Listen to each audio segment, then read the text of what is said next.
Morning. What is today? 26th. Need it 6 o'clock. It's a Saturday. Means I got one more day off work. So that's always good. And we're going to wait till we get some people in here. Hey, Squirrel. Chris was in here in Big City Catfish, so I'm going to say hello to them. I don't know if they stayed, though. They may have just said hi.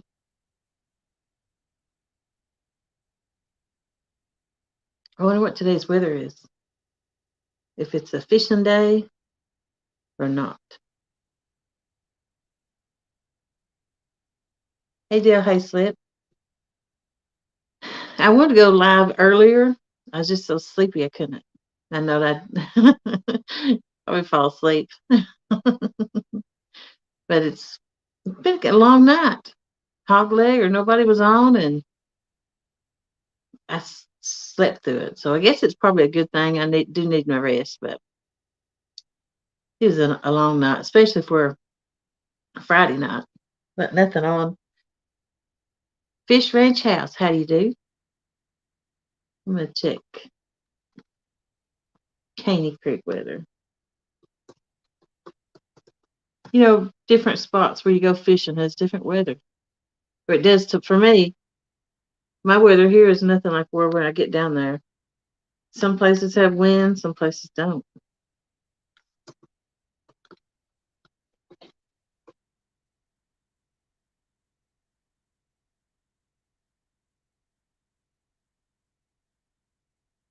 It's a high of 58 at 1 o'clock. No, 4 o'clock. Hey, Jay Fox, how you doing? Somebody said gusts up to 40.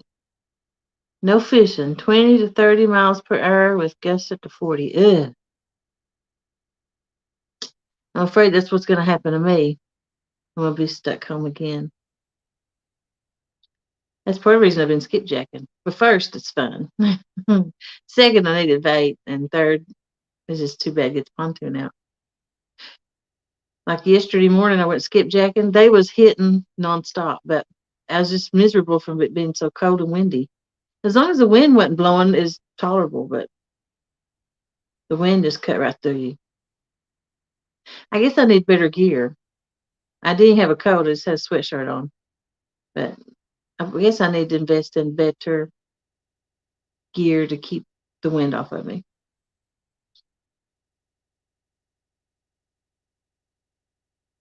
You think that's why they sell all that stuff? Probably. I see people in overalls and stuff all the time, coveralls, but yeah, that was a huge skip. That was the biggest I've ever caught. I caught several close to that size yesterday. Most of them was that big, and they wouldn't hit unless I reeled as fast as Usually I reel down to the side and a constant speed, but the only way they hit is if I had it in front of me reeling down and going as fast as I could. And then when they hit, I had to keep it up because they swam right towards me. If I didn't keep it up, they got off. They didn't even break water. They were so big and running so fast. Right at the bank, because when they finally broke water, when I was pulling them in up on the rock. It was fun. Very tiresome, though. I only stayed like 30 minutes to an hour, I guess. I thought I had 30, but I only ended up with 22. And I probably missed 100. Yeah.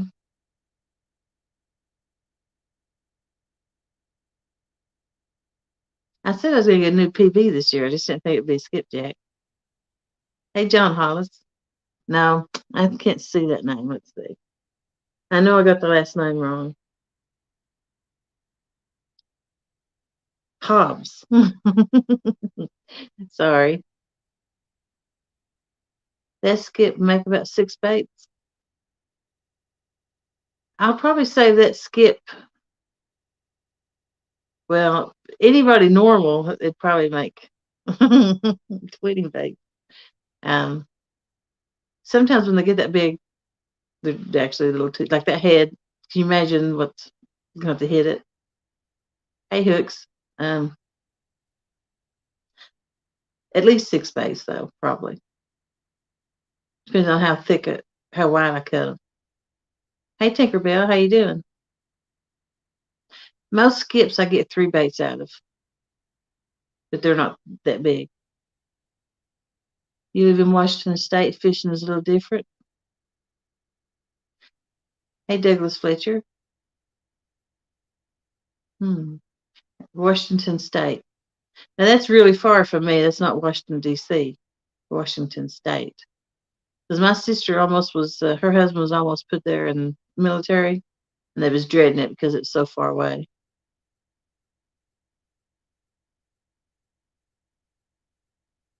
What's the difference between you and me in fishing?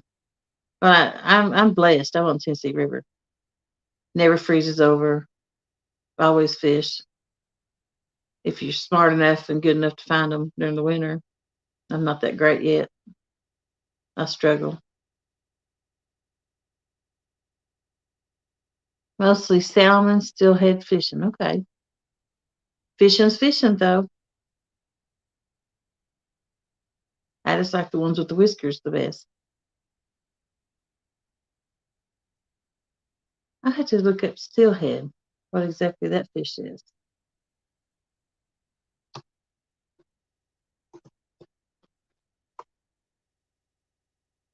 Steelhead fish, Washington State.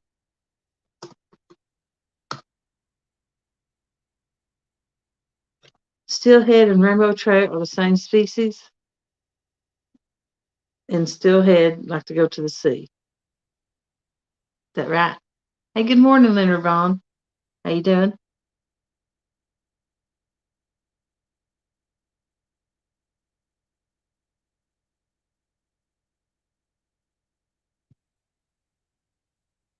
Not much for catfish. There are some in a few places.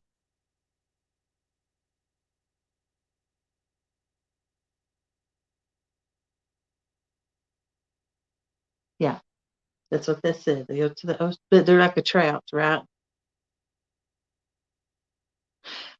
I always wanted to do trout fishing. When I would go to the casino at Cherokee, North Carolina, I'd see them in the creeks fishing all the time, and I always wanted to try it. And a lot of times, like, well, I don't go to the casino probably about 4 times a year now, but somebody's always in the creek that runs through the casino, and I'll go out there and I'll watch them because I just think it's neat. It's a rainbow trout that goes to the ocean, comes back to the rivers to spawn. Okay. But they didn't do that. I thought you had to do that where you had to snap it all the time. Some people did, but most people just cast it out in it.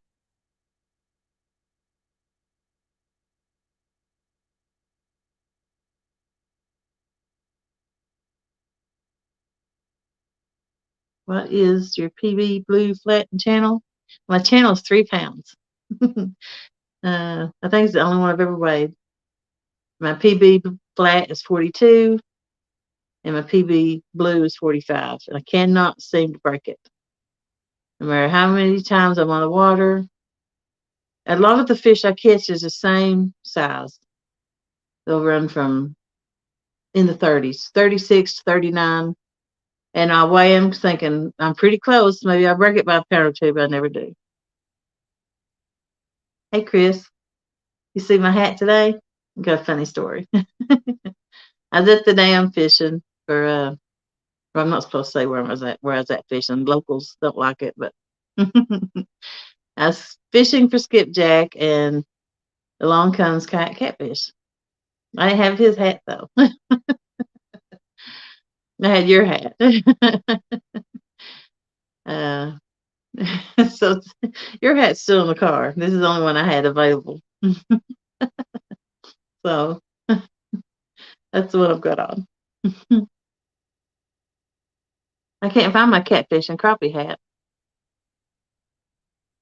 They get big and pull like a son of a gun. Well, that's what you want right there. Hey, turbot fishing, how you doing? I watched you. You're live the other day.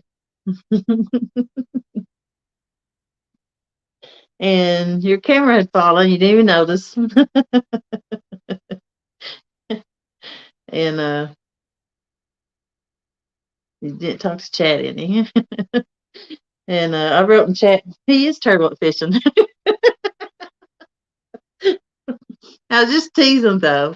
But it made somebody mad, so I apologize. I don't know what you look like you was fishing in the pond or something. I stayed a while, but I didn't see you catch anything, and you never talked to chat, so I moseyed on somewhere else. But next time I see you go live, I'll come back and watch you again.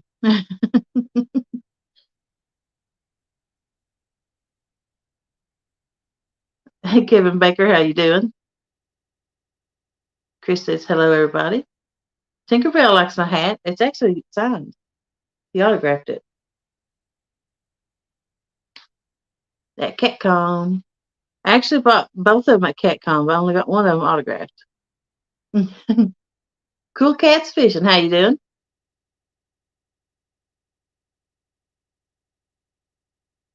You don't think their growing season is as long? I'd have to say I'm ignorant in that. I don't know. I ain't got into all that yet. I just know what I've been told. The big ones produce and the small ones don't. So I never keep a big one. Dallas Liver, how you doing? I think I'm getting behind. It's like going to casino. Play the slots. Play the odds. Yep.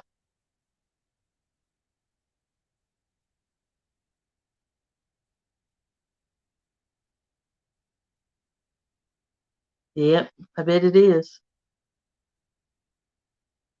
Yep. That was an oops. Aw, sorry to hear that. I just caught you at a bad time. That's okay. I'll get you the next time. They're all small where you live, Tink? You caught several 3-pounders? Well, good. Can't beat that.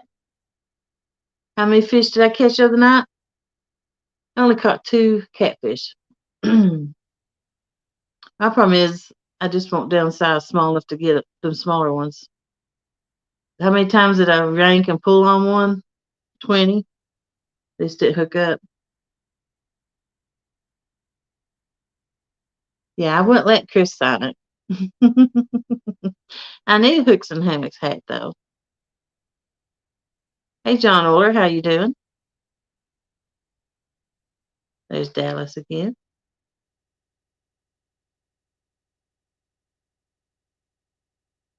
And there we go. We're caught back up. Yay! Oh, this Thursday starts Flathead Challenge. Yay! Can't wait to do that when people come on screen and we all fish together. So that's going to be a lot of fun.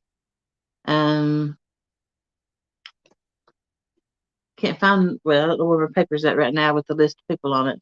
I think I do have 1 or 2 slots left open if anybody wants to. Hey, some old man outdoors. How you doing? Well, I try and have more people fishing and less people talking on it this year. So we'll see how it goes. Just woke up and snow was on the ground. Oh no. We'll probably get one more snow. Usually we get one in March. I don't know if we'll get one in April. Seems like we might have a dusting one time, but usually not. Hey Ricky Solo, how you doing? You're on your last break at work. You'll be getting off where you know it. I still didn't see what my wind was going to be. I just saw the temperature. So let me click on it.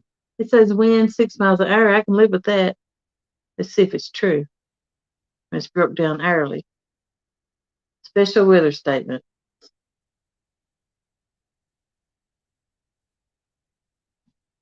Well, what is it?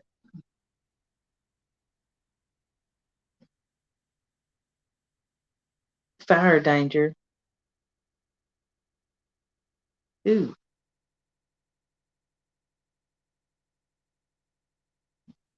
I'm talking about if you're burning, be careful.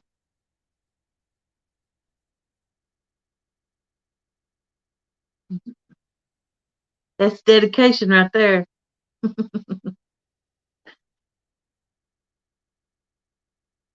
I'm bad to catch mine and freeze it. I I live so far away from a place to get bait. Guess up to 30 for today. Is that in Chattanooga though? I'm pretty far from Chattanooga. The guess is what gets you. It turns your whole boat, but blows you down. There you go. Chris is trying to get hold of you.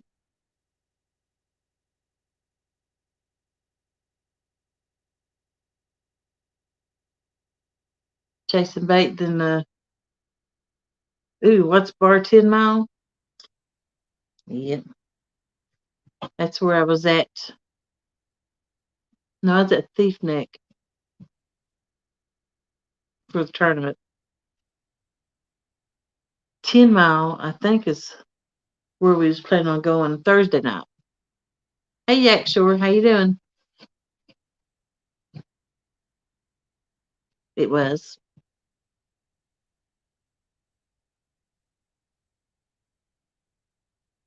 Am I muted? You can't hear me? Say hello if you can hear me. Nah, somebody would have said something by now if I was muted. They wouldn't let me stay here 20 minutes talking.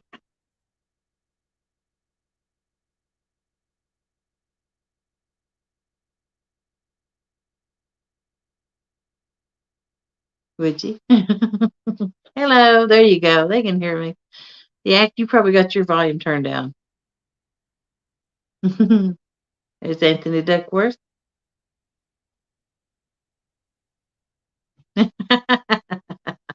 There you go, Ricky. Hmm.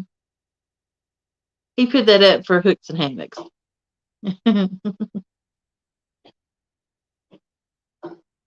Had to reset the app. Yep. Hey, old mechanic, how you doing today?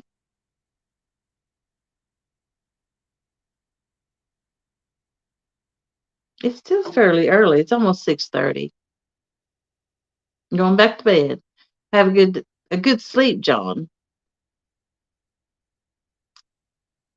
I think me and John, if we was around each other, we're getting a lot of meanness because I kind of act like John when I'm around family. People rarely see that side of me, but yeah, some of the stuff he does be some of the stuff I do.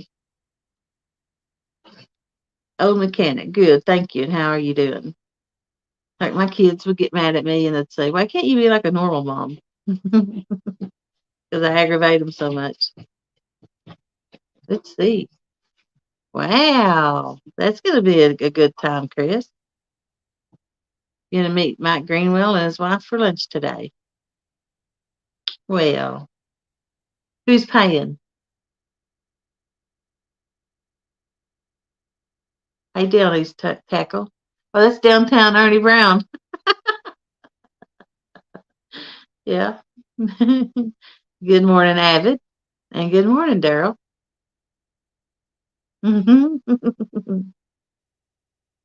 I'm going fishing today for the first time in a month. You're so excited. Just got to finish working first. I hope you have a good trip, Yak. I still got to get back there and get to fishing with you. I never did get to that trip. It's so cold and so windy. I just knew it'd be miserable. And sometimes, if it's not enjoyable going fishing, you don't need to go. Hold on just a second.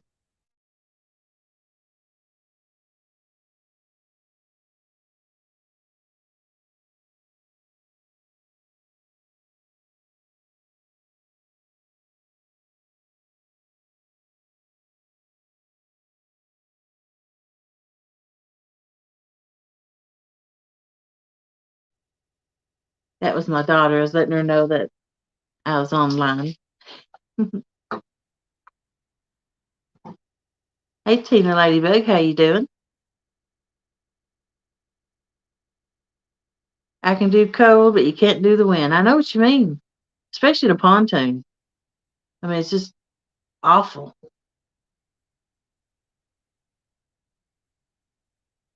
Yeah, I knew I was muted just then. My daughter come down.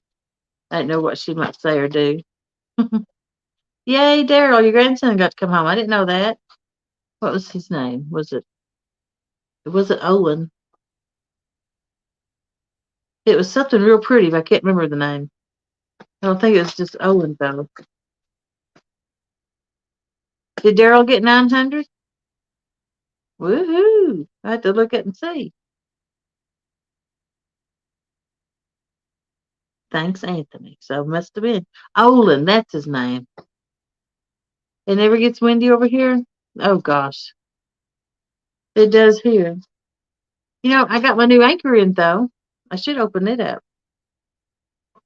I ain't even opened it out of the box yet. I got a new anchor rope too.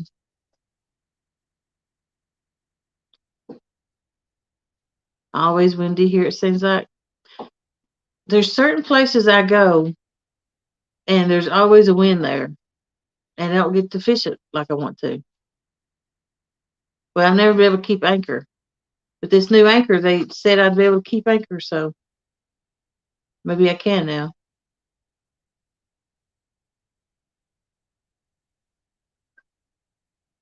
Let's see what that was.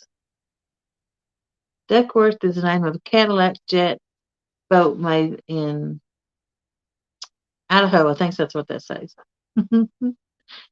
I got contacts. I just can't stand the thoughts of putting them in. I just can't touch my eye. It's just, I don't know.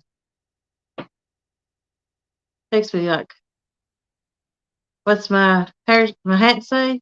Catfish. He's a Tennessee boy. Fishes mostly the same waters I do. He actually goes into Chattanooga quite a bit also.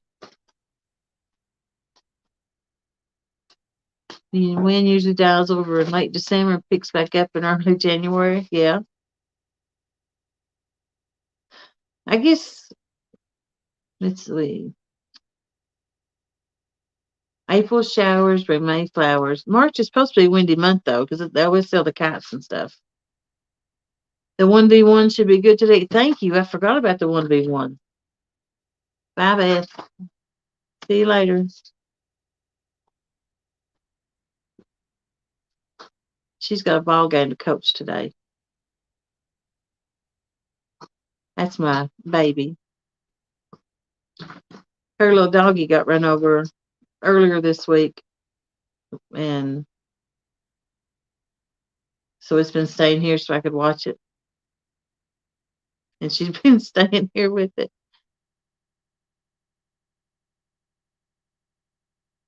You've got two anchors, one for the front and one for the back, and the wind still pushes you all over. I see. I'm only wanting to do a one anchor. I went ahead and bought the 17 pound instead of the 15 pound. They said I only needed 15 pound. The one anchor would do it. The never lost. I went ahead and bought the 17 pound. And I hate two anchor ropes out there. I'm always getting into it. So if I have two anchor ropes out, I'm the one in the back. I'm always into it. So I'm gonna try my best to do a single anchor pull. And at one time I was throwing out 3 concrete blocks trying to stay anchored. And my playpen was pretty high on the back. You talk about hard pulling an anchor up over the playpen. It gets old quick.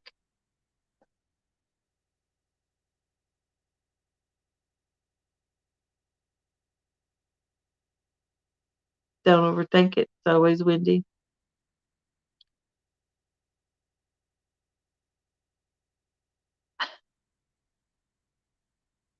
A lot of times, hey Ricky Solo.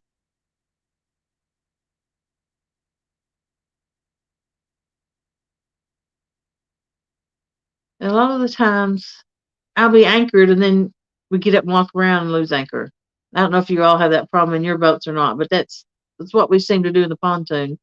And like Cause, she's like no bigger than a broom. She's tiny, and she walk around. She'll make us lose anchor. But you kind of have to be still and away from the anchor in the front if that's the only one you got. You can't be walking around a lot.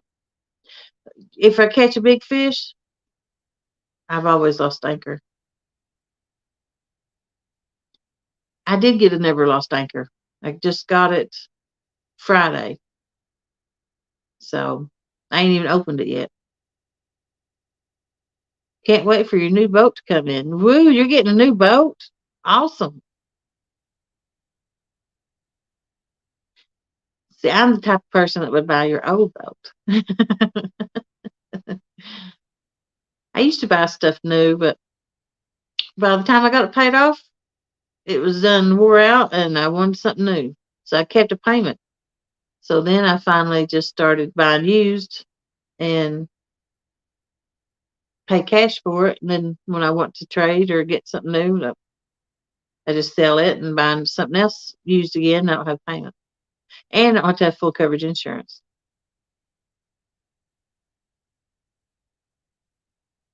Asked Daryl what the anchor you got stuck.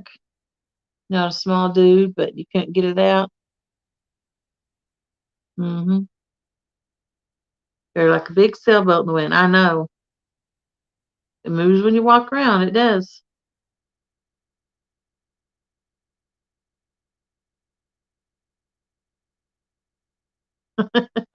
I've never had a concrete block hung up though, but oh my gosh. Getting them in ain't that bad till you get them up to the top. And when you lift them out of the water, then you realize how heavy they are. And then what? I got another 3 foot I had to lift up in the water and go over the railing because the one in the back is, I think, higher actually. I Kia. That's from Honolulu, so aloha. Trophy Seeker makes his own anchors. They're like the never lost. I had one that was. I've actually had a couple, and somebody made one and give me, and I couldn't get that to hold it all. I don't think the tines was on it right. And then they had like an old Navy anchor that they added tines to. Somebody give me. That thing was just so daggone heavy. I couldn't use it. Use windsocks. You can use more than one. I thought about doing that. Um,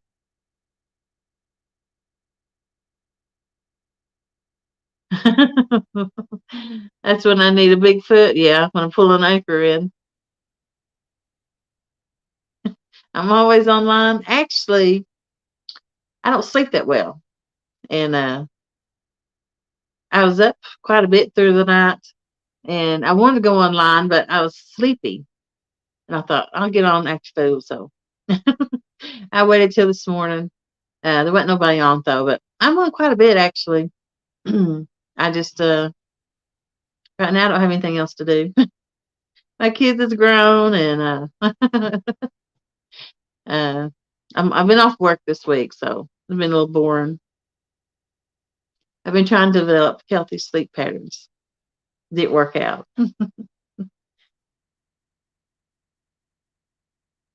Let's see. Text me next time you're going to go live. But you can go live with me anytime you want. I just got to drop a link. Uh, Mostly just went live because a lot of us, well, you can tell by this group that we're all pretty tight and close and we like to talk to each other. And if nobody's online, then nobody gets to talk and talk to each other. So that's most of the reason I went live. Trophy Seekers wants to know if Chris is fishing today.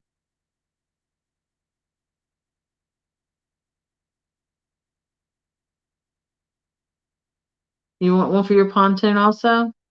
I'll be using it Thursday, that new anchor. So I hope and pray it sticks.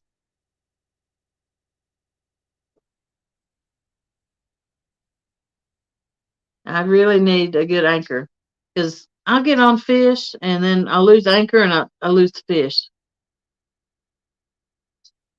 And I think another thing my problem was When I throw, by the time I found the fish and I pulled ahead some, by the time I anchored, I lost sight of where they's at. So I was throwing farther back than what the fish was, and I was throwing behind them instead of in front of them. I think that was part of my problem. So from now on, I'm going to throw 3 short rods and 3 long rods. And I also got a little buoy marker I'm going to drop on the fish when I find them. So I got something to look at to throw back to I figure out what I'm doing.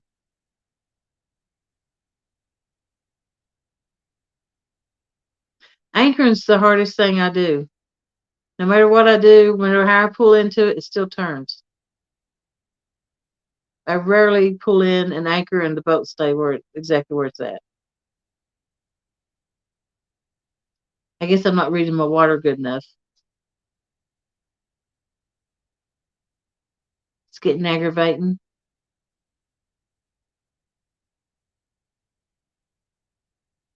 You haven't thrown an anchor in a long time. That's my goal, to get one of those trolling motors. I probably won't get one this year, though. See you, Yak. Have a good day. Oh, you're going to go fishing a little bit. You had to finish up your work. I remember that now.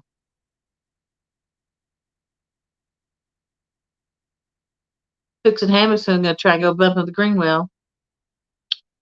I was supposed to go fishing with him. He's supposed to teach me bumping, but I told him I didn't want to go till the water was right.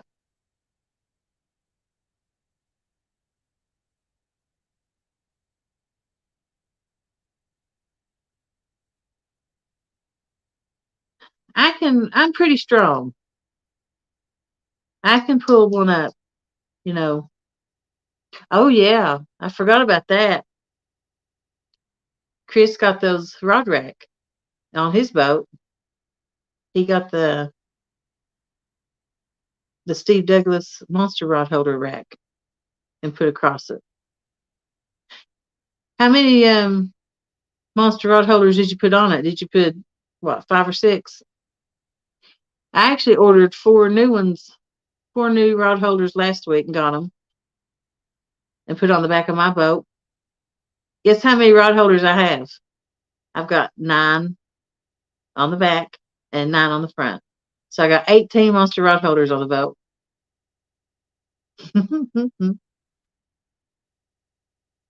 Yeah, I got plenty of space for anybody who wants to come on and fish now. You've got 10? I had I had 9 on the front and 5 in the back. Then when I put that new rod system, the rack across the whole back, I went and bought 4 more. That way, if I had people who fish, they can throw their poles out. But I actually probably need some planer boards back there now. If I can sit still, I can put 9 poles out. They have to be casted just right, or that fish is going to get in them.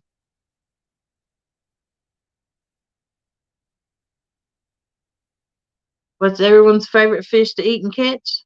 Mine's going to be a catfish. I do eat catfish, and I do keep them sometimes. I need to keep a couple right now. I'm out.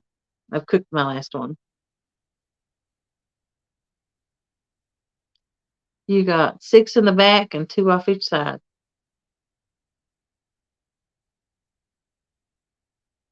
Back to that trolling motor. That is really a game changer. And some of the older people or people with back problems, I bet that really made a difference in their life too. Because pulling anchors isn't fun. I'm still in pretty good shape, and like I said, for a woman, I'm pretty strong. I can lift pretty good. I went fishing with J Dog. He had 3 of those mushroom anchors tied together. The boat didn't slip, but oh my God, you talk about throwing them out and dragging them back in and lifting them up. I probably did that 10 times in one day. And at the end of the day, I was like, moving again. It was old by the end of the day. You need to see what the weight limit is on them. Daryl told Hooks he saw his rack and it looked nice. Wait, let me restate that. Your rod rack. There you go.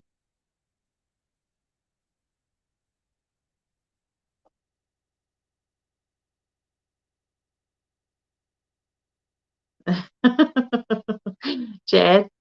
Hey, let's see, what is this? Is March, so April, May, June. 3 more months will be on sale. He has a Father's Day sale, but not a Mother's Day sale. I can't figure that out.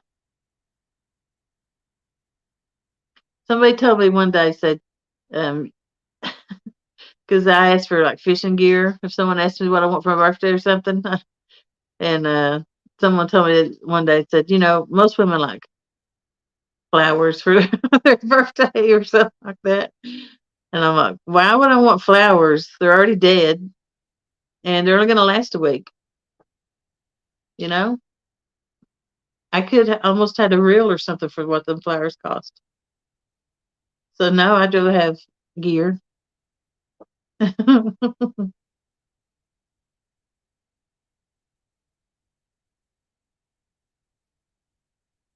Ahi, I think's how you say that. Her favorite fish.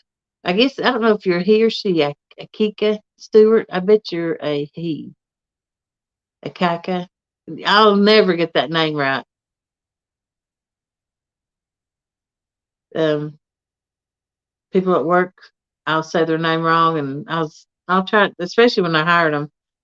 I try like 10 times, and they'd say it's fine how I said it, because just sometimes I just can't quit saying it the same way I said it. I'll say it over and over and over, trying to get it right, and can't. You're a guy, okay? Well, I'm a girl. Most of the fishermen here are going to be guys, uh, but everybody accepts everybody, so it's nice to meet you. I think you've been around a couple weeks now.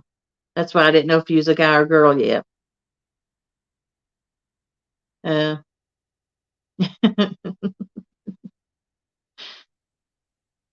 Trophy Seekers is an old man. He's not really. A lot of us, I'm actually probably one of the older ones in the catfishing community. A lot of them, you're in college. See what I mean? You're one of the younger ones. And we welcome that. You learn, you grow, and you'll be around a while.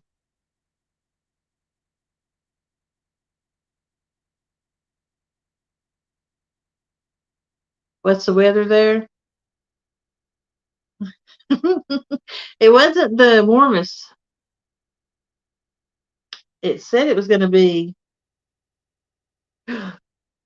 59 high, 32 low. And I think that 59 was going to be around 4 o'clock.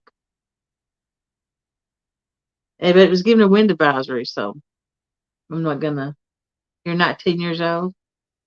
Yeah. See, everybody's putting their age in right now.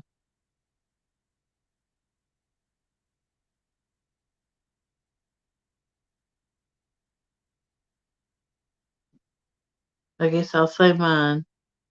Won't be long till I hit 50. I'm 48. It's ahi yellowfin tuna. Chris said he's 29 until he's 58. Yeah. It's windy and 33 there. Next week, the weather they're giving for Thursday is ooh, some rain,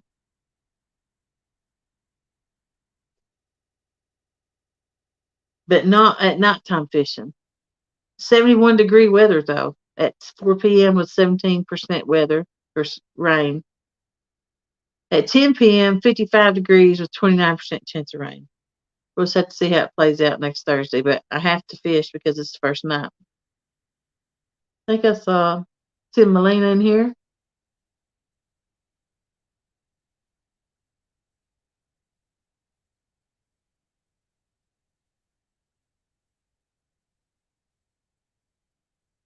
I'm a pup. I feel a lot younger than what I am.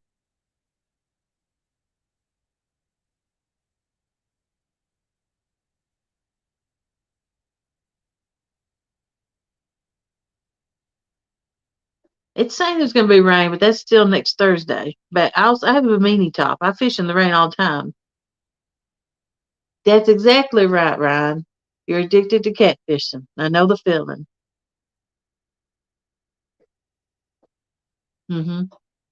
I have a bikini top, so I fish in the rain all the time. It's when you catch a fish is when you get wet. Ooh, down to 28. Hey, Buck Williams, how you doing? Danny Stowe, my brother. Caffeine, caffeine, coffee, coffee. Let's get it going.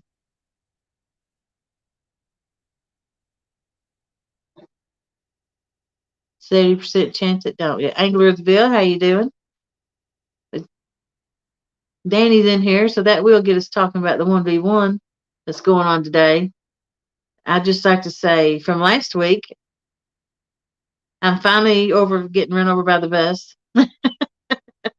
because Creo laid me out. I mean, he was awesome. He was on the fish, and I was on fish. I just went by. And I might have fished him out because I did fish that area Thursday and Friday. So that might have been my problem Sunday. Beats me. I don't know. But congratulations, Creo, for winning last week, and Danny. They all advanced. So today's is going to be Danny and Creo fishing, and then Brian and Freddie. I think that's the only ones. So that's going to be a pretty good matchup. Uh, Danny's got his work cut out for him. If his water's on, he's on. That's all I got to say. He'll stay busy. That's the hard thing about a bank fisherman. If you're in a bad spot and your fish isn't there, it's hard to move. A boat, that's got to reel in and start the engine and go. I don't have to pack my stuff back for to the truck. So I always commend bank fishermen.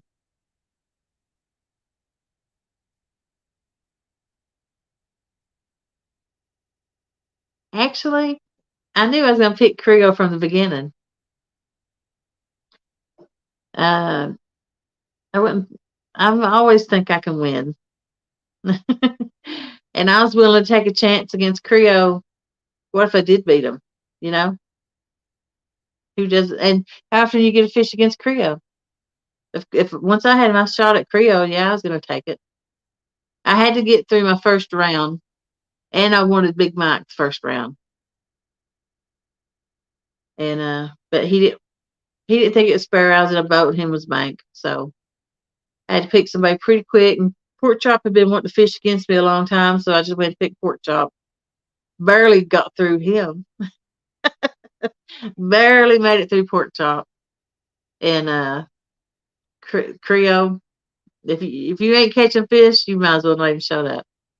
And I did go into it confident with those areas. And it's actually I usually don't fish them areas down there. So I really didn't have other spots to go to. I only had like 4 spots to check out. But you can't spend your whole time driving around catching, trying to find fish. I was on fish, they just wouldn't hit. I actually had 2 hit and get hung up. That I believe would have been good fish, but still would have nowhere near got near Creo.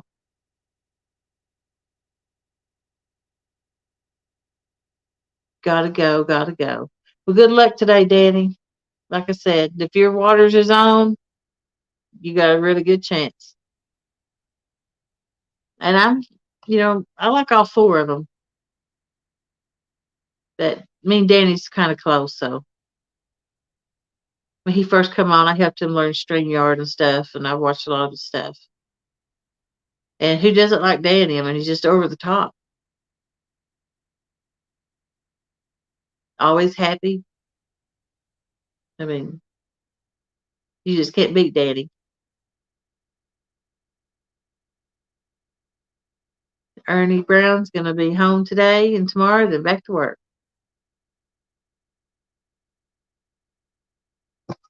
Let's see.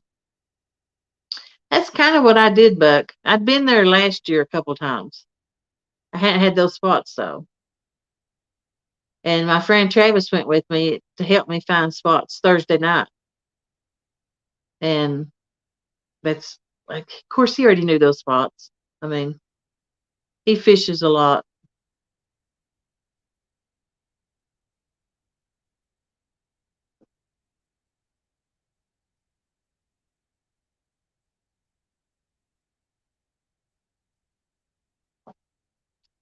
This year, but I do have some things I'm gonna work on. I'm gonna try and beat my new PBs. I'm gonna try and get new PBs. Get my anchoring down perfect. My sonar, I still need a little bit of work on it. And I think that's about it. I'm gonna try dragging this year since I got that rack across the back now. See if that makes a difference. And I guess I'll just float with the. I guess they call it drifting instead of dragging. I'm just gonna go with the water current. Or no scouting, but make it 12 or 24 hours. Yeah, that's the problem with tournaments. They're not long enough, and they're not of a night. Usually, if I'm of a night and I'm out all night, I'm finding fish and catching fish.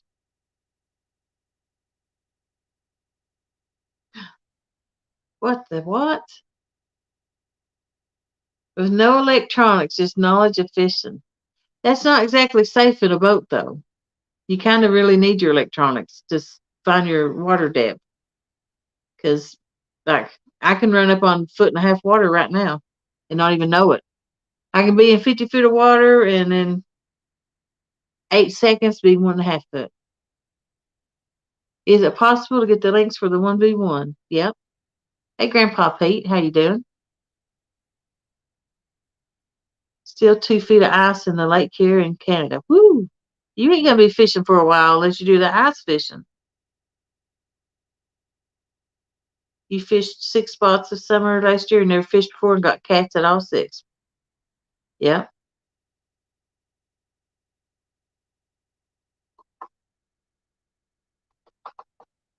See, I think my laptop died.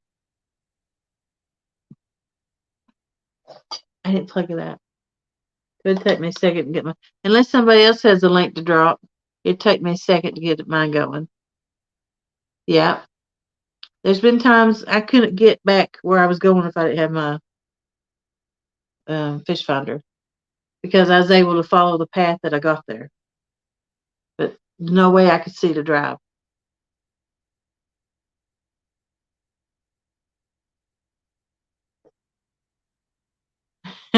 That's exactly right, Danny.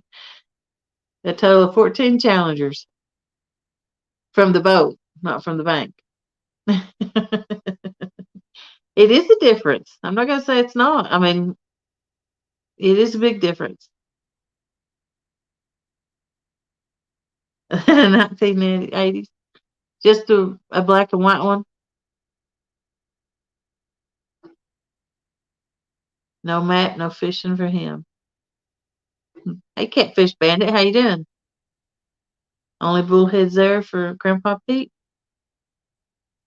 351 Cleveland, how do you do?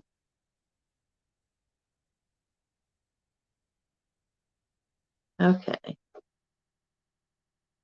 Get my laptop cut back on. Hopefully it don't restart. Shouldn't it? I think it's all caught up.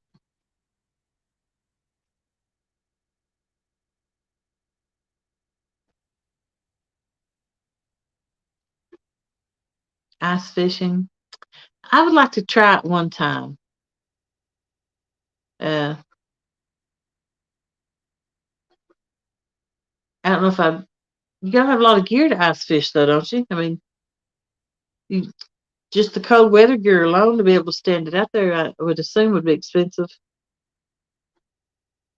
I look at stuff like that before I take on a new venture. Let's see. We're gonna go to catfish and crappie. It's gonna take it a second. Abbott has to be biased. He's probably talking about who's all in the tourney today or maybe he's got his own channel cat tournament going on. Fixing to start, I believe. Hey, Michael Morello. From 7 p.m. to 3 a.m. That's a good time right there because you get your evening bite. I get a lot of fish around 4 a.m. though. The Oscar Lyle was wearing, oh my gosh, and the 1v1 was around $500. That's what I'm talking about. It's the little things like that. They say, oh, you only need an auger and something to get started. You have to be able to stand it to be out there to even do it.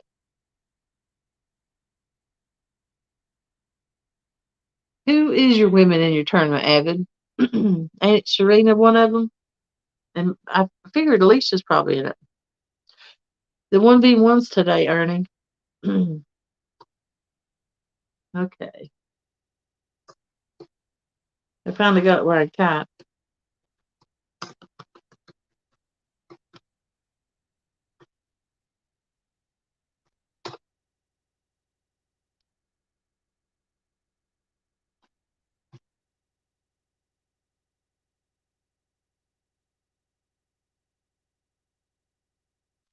And Mark's also got a crappie tournament he's fixing to start too. You can do it in a bunch of layers, but the ice gear is, layers is uncomfortable though. I think, especially if you get one layer twisted, the arm, you're just done for the rest of the day. You can get cheaper cold gear from Army surplus stores. But I work in a factory where we make Army gear. We make there'll be like a 7-layer system, and we make different parts of those layers. Most of ours is the waterproof system, the outer layer that goes over top of it. So it's just material that's heat sealed, it's waterproof, where water doesn't soak through it to get to the other layers. Today's 326, so it's going to be that one. It's live in 119 minutes, so that's what, 2 hours. 7 a.m. So in 2 hours, just to be on. Copy. Premium.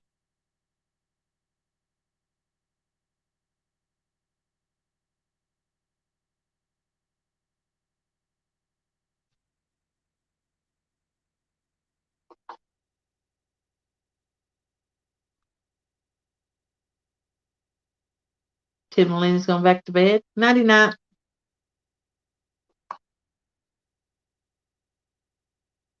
I'm going to drop that link for the 1v1. I think Grandpa asked for it. Took me long enough, but I got it. But what I dropped just in is that. At North, they have portable and permanent ice fishing shelters you can buy and good heaters. Oh, yeah. You'd be renting a fishing spot that's already pre-set up. That makes sense. Because I remember watching, I can't remember the name of that fishing show. It's a movie with the 2 old men in it. And one of them hides a fish in the other one's car, things like that.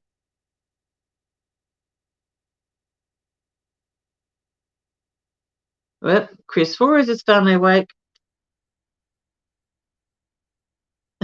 Danny's going to wear the same clothes he wore the first 2 rounds, and he hopes his wife washed them. Well, you're welcome, Grandpa Pete. Grumpy Old Man. I thought that was going to be the name of it, but I couldn't think of it for sure. Yeah, that's a good movie. Flame-proof clothes. I get in that heater all the time. It's right in the way, but it's either too far away, you can't feel it, and if you pull that heater too close, then it's setting you on fire.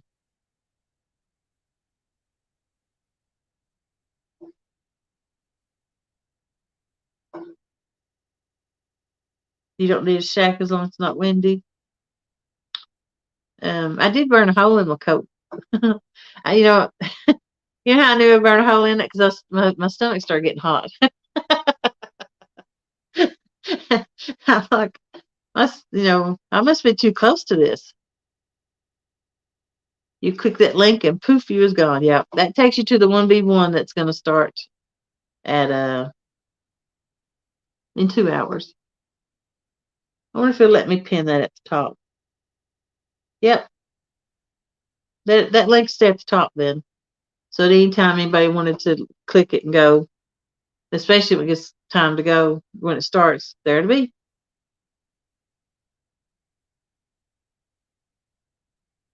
Nope. Usually you hear me holler.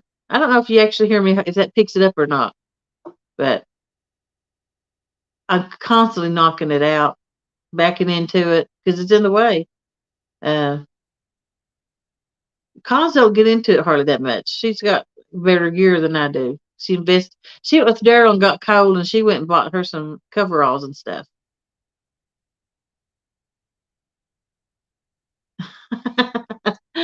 Oh yeah, I gotta set that up. Today's the day. Yes, I forgot.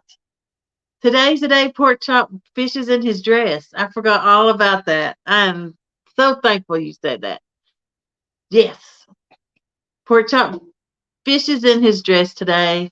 It'll be at around 2:15, which is 15 minutes after the 1v1, and he wanted a side bet, so I'm gonna oblige him. And whoever lost the bet had to fish in a dress. Pork Chop lost, so he has to fish 1 hour in a dress in front of the camera. And he actually he told me he got a red dress, but we'll see what he's got. But it's gonna be a long one too. Either way, it's gonna be funny, and you can't beat Pork Chop. He's a good sport, and I can't wait to watch. And it'll be on my channel after the 1v1. uh, you know what? I might put it on a. Nah, I ain't gonna put on a dress. Never mind. I was trying to say I might put on a dress in support of them, but nah, I didn't lose the bet. Why should I have to suffer? So, thank you for reminding me of that.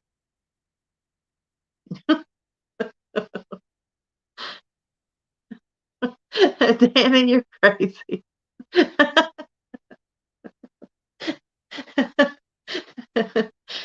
If that's what it takes to win today, I guess that's what it takes to win.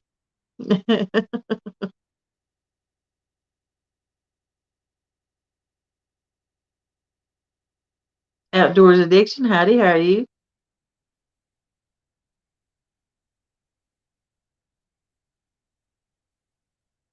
Yep, thank you for reminding the Big City Catfish. I got to set that up on StreamYard, a link to it.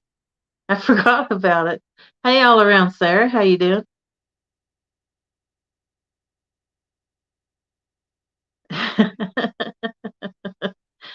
Uh, no, trust me, I'm not big on dresses. See you later, Daryl.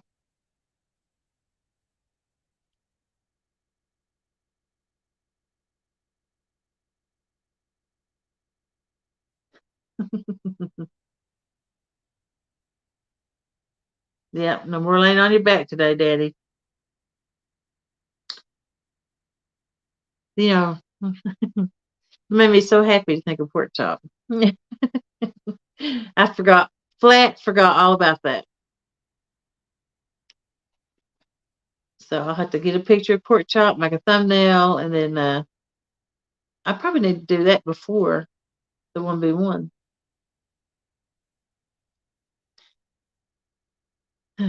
I'll definitely. I'm sure Mark will share it before it ends. A link to it before the 1v1's over.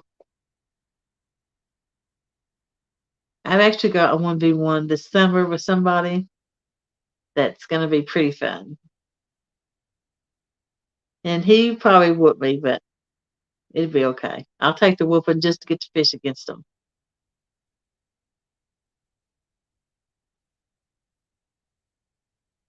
It's Uncle. Danny, you got a Joey today? That's what Bugman wants to know.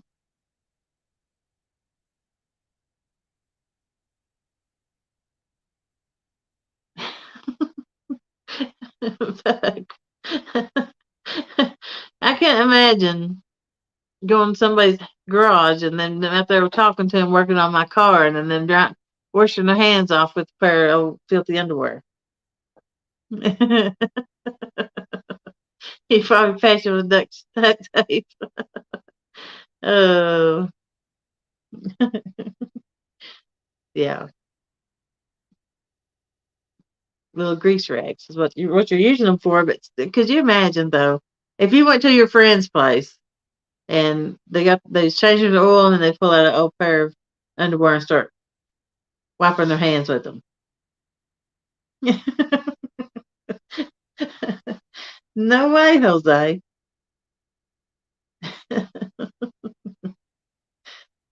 Hmm. The things we talk about on chat, and this ain't even late night. Just made a fresh pot of Dunkin' coffee. I'm thinking about trying to start making myself drink coffee.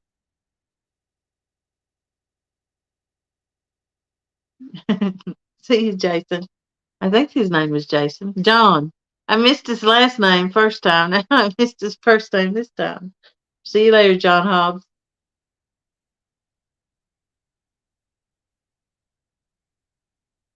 Got to go back when 1v1 is on. See you later, big man.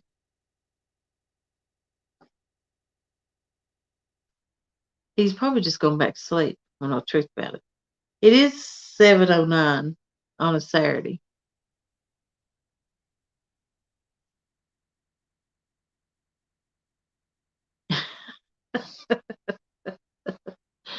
Uh, Bed over 10 pounds, you don't want it. You talking about a catfish catching?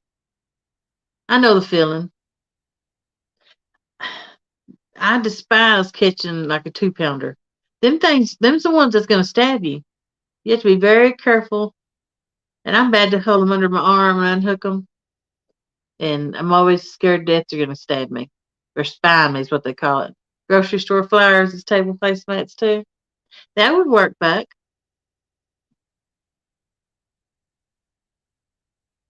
From Red Bull to coffee. Been up since 3:45. It's 4:09 at your house. Wow. It is 7. Well, I guess my laptop's right. Can't see it on my phone, but 7:10 is what my laptop's saying. We had the electric go off again yesterday, so none of my clocks is right. Seems like almost every day electric's going off here. Hey, Boo Rocka. I love that name. Makes me think of a song back in the 90s, I guess.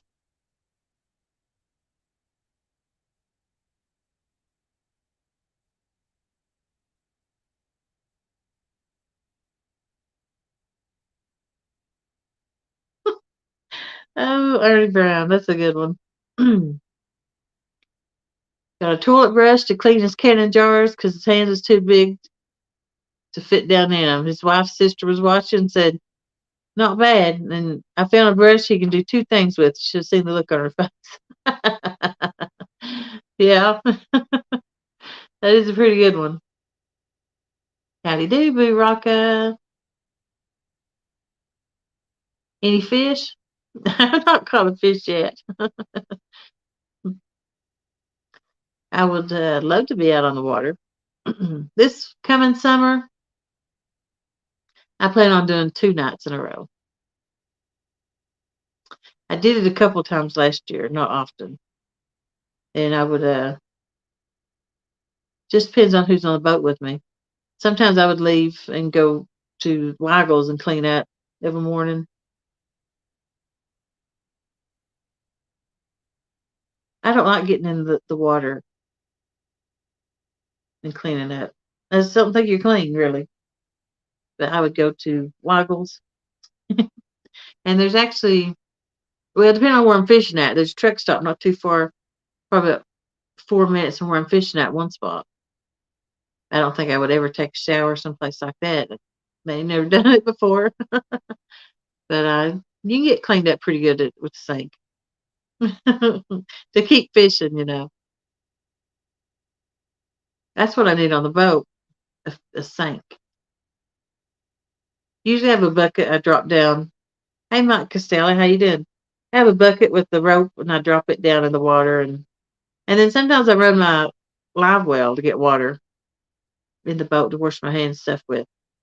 Right now it's kind of full of gear with the rearrange stuff where I can keep my live well empty for that reason. Deal, hey, Sit's got to get ready for work. So later, Gator, how you doing? Mike Costello. I think I said his name just a second ago. I didn't really see him in chats that much. I've been watching him some though. He's pretty entertaining.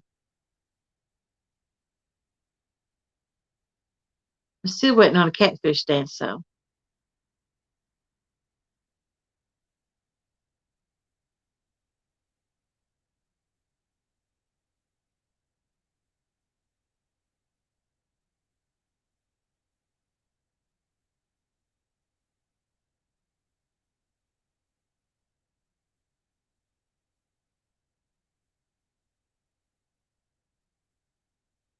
Is it washing your hands on the boat unlucky? That's what Chad says.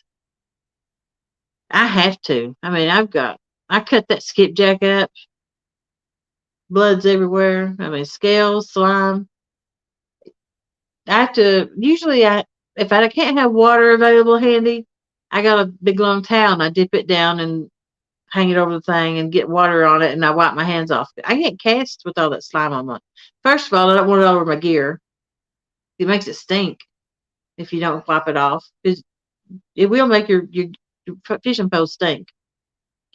So, and then I bird nest if I don't have my hands clean, if they're slimy. So, no, I try to keep them clean, but I'm always the dirtiest one on the boat. I'm always the one cutting the bait, baiting lines, you name it. Mm-hmm. They are. Yeah. They do dancing and singing a lot. I'm not, like I said, I had to be family for somebody I've been around for years for you to see that side of me. Not washing your hands on the boat changes the taste of your food. It does, and just kind of nasty, I think. I do that all the time, Chad. Ain't you see me on the boat? You wipe them from your hip down on the back. I can't find my rag, then yeah, I wipe my hands on my pants because I'm not going to bird nest over it. Yep, that's why Chad does it, just to make it look like he caught a fish. My brother told me the other day when I was on those fish and I had that slime all over me. Uh, he said, "You looked absolutely disgusting." I said, "What?" He says, "Yeah, you had slime all over you." And I'm like, "It's because I was on fish. I was catching fish." And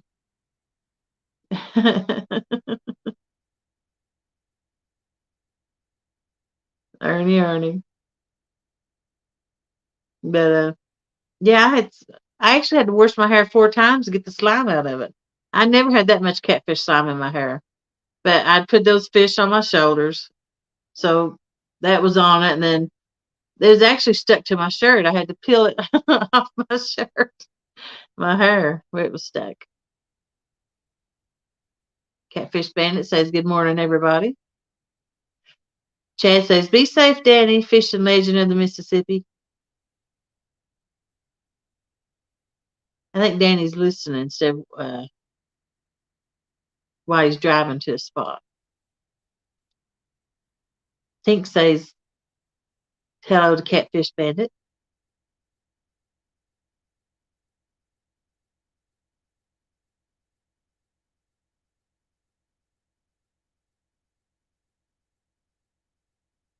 I've got one more tournament I'm in. Enter that biggest loser. And I've not lost the weight I wanted to. So I'm going to buckle down. I think how it goes is The weight you lose adds on to the weight of the catfish you catch. So I'm gonna buckle down the rest of this month. Try to drop another 20 pounds. Hey, still, how you doing? And then I'd have because I've lost 20 already. So if I can lose another 20 on top of that, I got a good shot.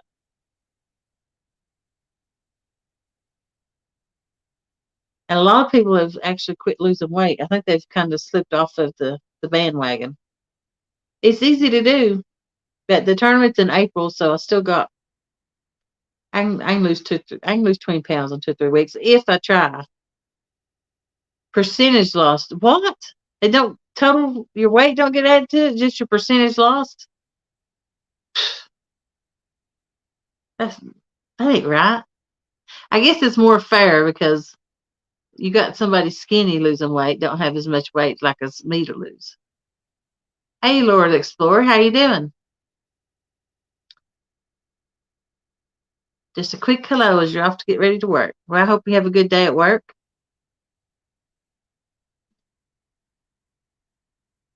Ernie's down 30. Oh my goodness. You've lost more than me. That's great for you. No, I'm happy for anybody that can do that. You've got Chrissy keeping you on track though. Yeah, total weight wouldn't be fair because we're like Sharina. I mean, she's killing it. She was already slim to begin with. So she didn't have near the weight to lose as I do. So if I had lost like I should have done, I would have took over the tournament. Pre-make a bunch of food to take with you so you're not stopping to buy bad food. I really don't. There's no place to stop and buy food here, just the gas stations. You want to know the truth about it. They'll sell like chicken tenders and wedges and stuff, biscuits, little slices of pizza. But as far as restaurants, I have to drive on past work to get to the restaurants, and I'm not doubling. I'm not driving all the way up there and doubling all the way back to work in the morning.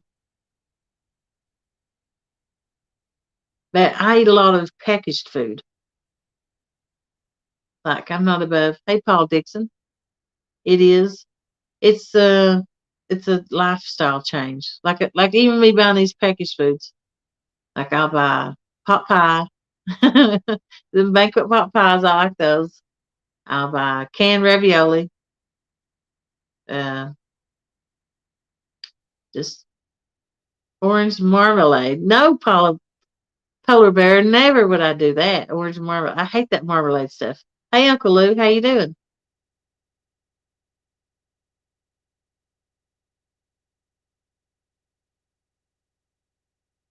Biscuits and gravy. Yeah. See, I like the biscuits and gravy. If I cook, it's not that bad, but it's hard to cook for no more people is eating what there is. It's wasted food. But I'm one of these people. I can eat the same thing over and over. So I could pre-make a bunch of chicken and then eat it all week. Wouldn't bother me one bit. Hey, Rebecca and Jamie. Patty LaBelle is your number one. See, they don't even sell that here. I'm rural area, and they don't sell much like that. Three, three chili cheese dogs, a large fry, and a large Coke from Portillo's. I haven't even heard of that restaurant. And for dinner, a bacon cheeseburger, cheese curds. I don't know what those are. Walleye sandwich, and a side of coleslaw. Oh my gosh. Hey, Steve Ransom. You have leftovers so they taste better. Yeah. I do make some really good pulled pork, but I put so much sugar in it, I can't eat it low carb. I put a lot of brown sugar in mine. Um, I don't know. See, I don't really care for beef jerky or any of that stuff. I can eat pork rinds, but they're not my favorite. So low carb's hard for me to do also. My best thing is just not to eat at all. I mostly fast.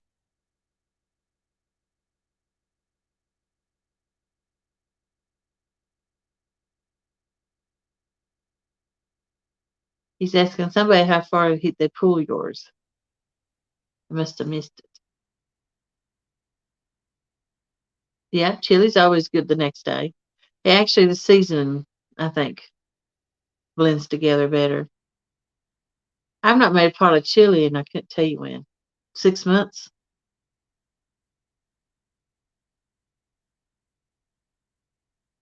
Yeah. A lot of people don't use brown sugar in their stuff. They use a vinegar base, but not me. Dip them rinds in toasted onion dip. Okay.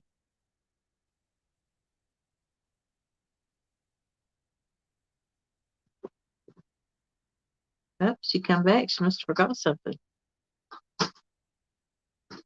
Hey, Paul Dixon, how you doing? I'm not fishing this morning. It's well, I wouldn't care to, but it's windy.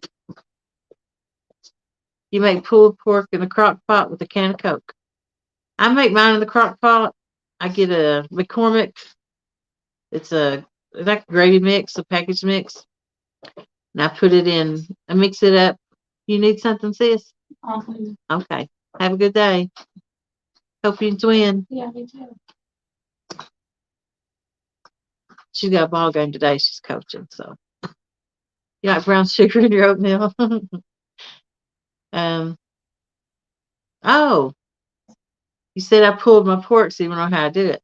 I put mine in the crock pot, cook it for about 4 to 6 hours where it just falls apart.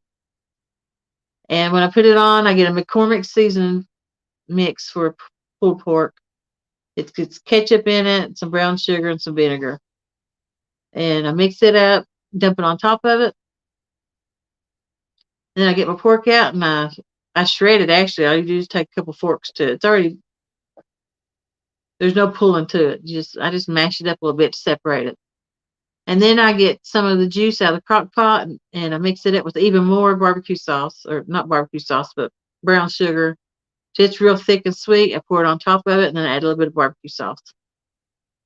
And I had people ask for me to do it for weddings and stuff too. So it's it's pretty dang good. It's one of the few things I could make that's tasty. You can always count on it. I'll make it for parties and things like that. It's not that expensive to make. It's a cheap piece of meat, actually.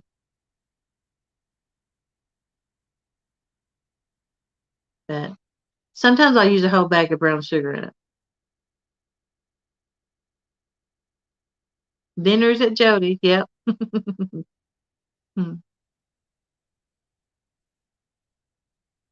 Try peanut butter in your oats. I'm not the biggest fan on peanut butter. Really, I'm not.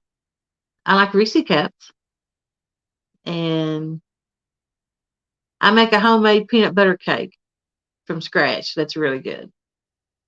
It's got like a peanut butter fudge icing on it. Good morning, small water. I watched his live part of it last night. He's funny. He's had three people on panel with him. They's all just it's a good time. They's cutting up and going on. Sometimes you just need a laugh. Good morning, catfish and crappie, Mr. Mark. I've actually got the 1v1 pinned at the top of my page. It's hella glue. You do yours in an Instapot. 816 barbecue sauce. We got rid of it. I've never even saw that sauce. Like I said, they sell Kraft here. Actually, my saying for my pulled pork is if you wasn't diabetic before you eat it, you'll be one after. It's so sweet. Hey, George Ray, how you doing? We were talking 1v1. Danny was on here earlier. Hey, fat boy, Eric Bishop. Uh, I just went live so we'd have a place to go with people who wanted to. Campbell. See, they don't sell those where I live. It's very hard to get stuff. But they do have Sweet Baby Ray's here and Kraft. That's getting pretty close to the only barbecue sauce I buy in the county. Aw, down take good morning.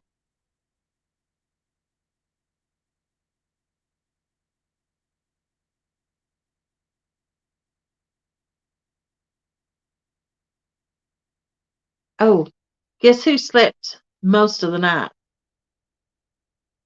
Yeah. I made myself not get up and get online. I tried to find somewhere to go to watch and nobody was on, and I'm like, I could go live. And I'm like, no, you'll be sleepy and fall asleep. So I would make myself go back to bed and go back to sleep. So you slept good too, Mark? Well, good. Um, I'm supposed to develop healthy sleeping patterns because I'm having trouble staying awake during the day because I'm up of a night, but I can't help it. So last night was actually probably one of the first nights I actually went to bed right, like I'm supposed to. Be right back, walking in, getting more coffee. Yeah.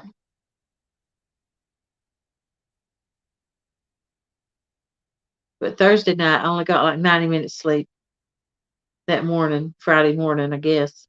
Then I got up and went, you know, skipjacking again. Then I come home, I took a nap. And that's the only nap I had till I went to bed last night. Before you know it, I'll be wearing pink. I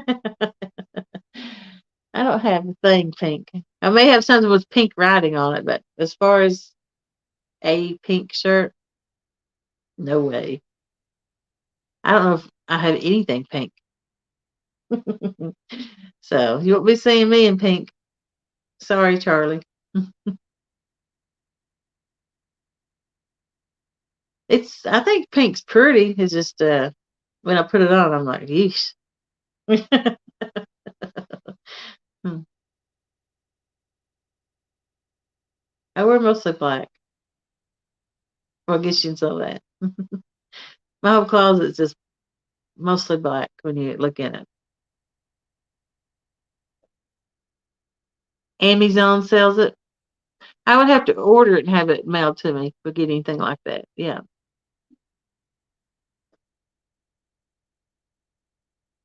There you go, Mark. He's wanting to know if he get a team better cheddar today on the 1v1.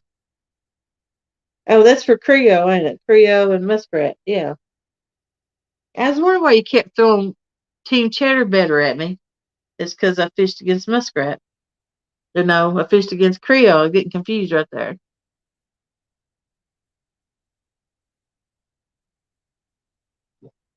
I have no idea what that is. Yep, Creo is on there. He just barely made it through me to go on. Just barely squeaked by me. Hey, 187, how you doing? Brian B. Woohoo! Got us another 1v1 on today. I say Brian B's going to be a clean sweep. He got this easy. He'll be in the final. Of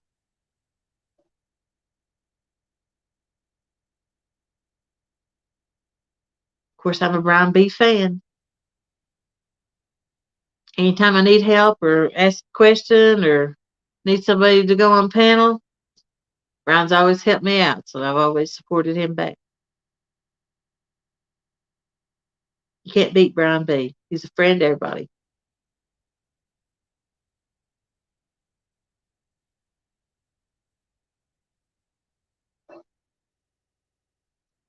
And, Mark's helped me out a lot too. I have to brag on him also. He's been right there when I needed him most of the time. uh, he's been trying to help me move on my own, not have somebody on panel all the time. And it's helped me out a lot. and made me grow and not be so shy and backwards. So thank you for that.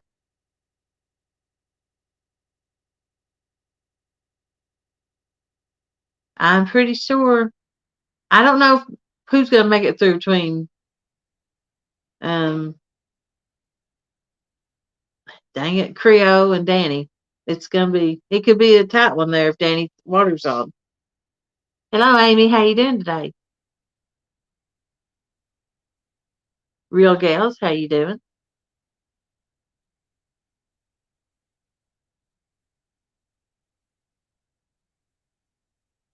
Yep.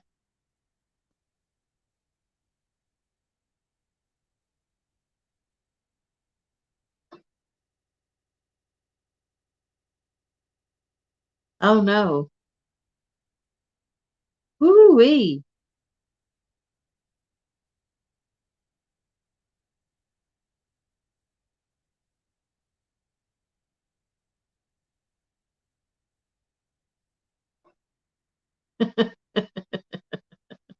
That's right. At the beginning, I really did need people on panel talking because it would kill me. And so it really helped me out a lot when everybody would go on panel and help me do the chat and stuff and entertain people. And I could just stand there and fish and laugh and giggle at what they said. But it came a time to where I had to grow up and take care of my own business. And so the gift of gab, I don't have the gift of gab. He must be talking about somebody else right there. uh, it really helps um, if your chat's active. Back with the coffee and a little Debbie raisin cake. I love little Debbie raisin cakes. I like it. First thing I do is eat the raisin off of it, and then I'll finish the cake. I should just buy a box of raisins, but Brian said he'd be right back. He was listening. Catching them fish. How are you today? Paul Boyd, how are you?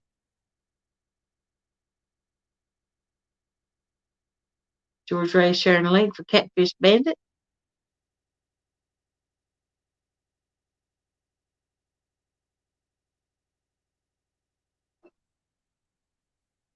I don't think I missed anybody just then.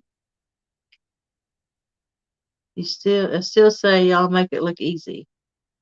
What, the fishing or the talking?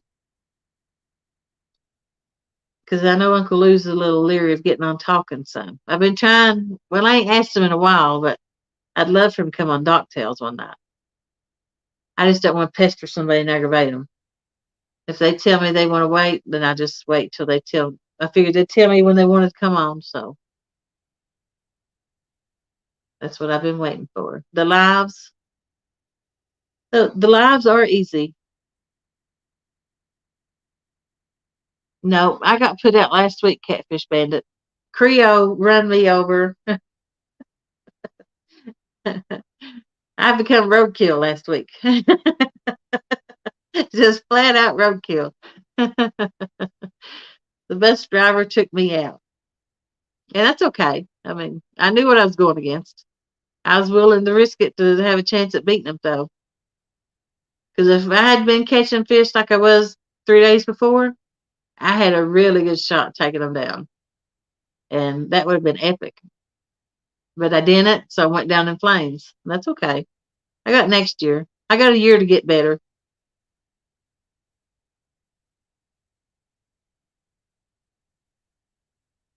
You was able to cook oatmeal and sausage, eggs and biscuits. Made your cooking go fast and it was good. Oh my goodness, Anthony. That's a lot of food right there. Good food. I didn't eat breakfast this morning. I've got I had to took these fish and 3 melted Kit Kat bars in little bitty sizes. That's probably gonna be my breakfast. No, I better not. Remember, I'm supposed to lose weight this week. This will probably still be my breakfast, and I'll be better at lunch. Hmm. And you have a bunch of screenshots from lives thinking of making a slideshow to post. That'd be nice.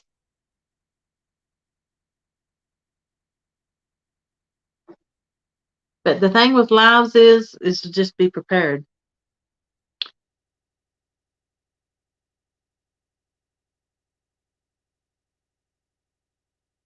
Fishing the dream with me in a dress? No way, Jose.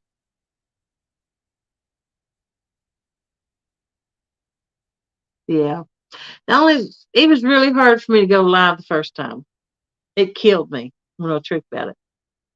And it gets a lot easier as you go. But right before you go live, you're like, what am I doing? Why did I put myself through this? And then once it gets started, you kind of forget, especially when you're on fish, you forget you're even on camera or anything like that. It's just all you're thinking about is that fish. So it's and it's I'm on the boat a lot sometimes by myself, so it takes the loneliness out of it. You got somebody to share your catch with because you got people on camera you can talk to because everybody wants to see somebody catch fish, and especially if it's a big one. You like to see Uncle Lou out fishing on live. I think we'll see more of Uncle Lou this year than what we have. I believe this is going to be his year. That's not you in a dress. Put your glasses on. Yeah, that must have been pork chop. Oh, that's a hug.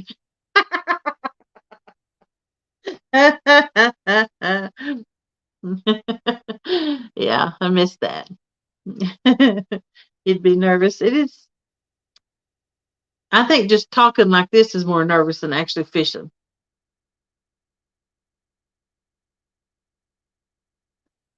Well, there you go. You just caught on really quick too. Amy's a quick learner. You'll see a lot of Amy this year too. Uh, she's gonna come right on along. There you go, hooks and hammock, Chris. The summer of Uncle Lou. He's coming with that bumping rod and everything. You'll hear his name nonstop now. The regular pose was already out there, but now he's got that bumping rod. His name's gonna be rolling off everybody's lips.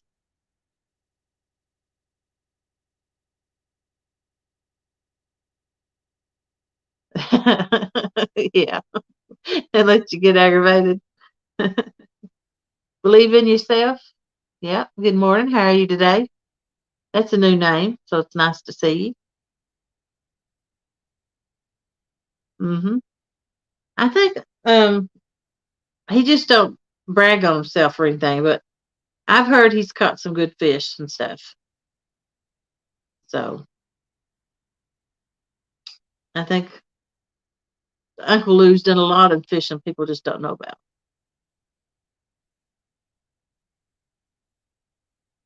Me, as soon as I catch a big fish, I'm ready to show it. I'm tickled to death. Yeah, I love seeing everybody's pictures of fish.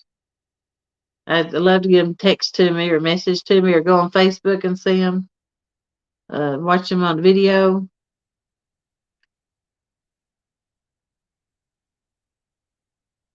There you go. But I'm still self conscious. But it is what it is. Either you like me or you don't. No matter what I do, there's going to be somebody not like me. And I can't help it. You want to please everybody. But there's just going to be some people you just don't. You rub them raw, I guess how you say it, no matter what you do. So I see that. That's true about you, Uncle Lou. You just you shy away from the spotlight. But you've done a lot for the community and you helped a lot of people out. So you're always going to be in the spotlight for that reason. Everybody wants to please Uncle Lou. Like, I've quit timing people out to make Uncle Lou happy because I know he don't like it. And I thought, why make somebody mad just because I'm acting a fool? So There's Ernie. That's me. If you don't like me, no fake stuff here. That's kind of the way I am. Uh, what you see is what you get. If you saw me out fishing or saw me out somewhere else, I'm still gonna have a t-shirt on. Um, I do dress up at work a little bit, not often. Um, I'm just plain as could be.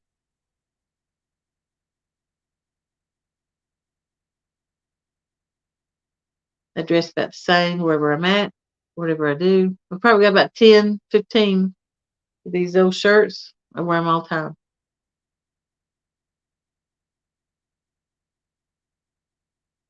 Uncle Lou. George Ray hates the camera. He don't know what he's doing on YouTube. When I got on YouTube, I thought I was just going to post videos. I never imagined I'd be talking on camera. Really shocked the crap out of me when that started rolling around. Amy, tell you how you joke and cut up? Yeah. You like to watch Promise. He will give you a laugh. Yeah. The Lady in Black. Yeah. I've always wore black, even when I was in high school. I liked a lot of rock and roll, and they always wore black. And that's what got me started wearing black. Like, you've heard me listen to, it's mostly with hair metal. It wasn't actually heavy metal. Guns N' Roses and people, Cinderella, I mean, Motley Crue, all those. They all wore black, and that's what I listened to. So that's what got me wearing black. Chad, you're not different in person. You're better looking in person on screen. Nah. I saw Chad at CatCon, and seen him. I seen him looking at me a couple of times, and I'm like, "Who is that?"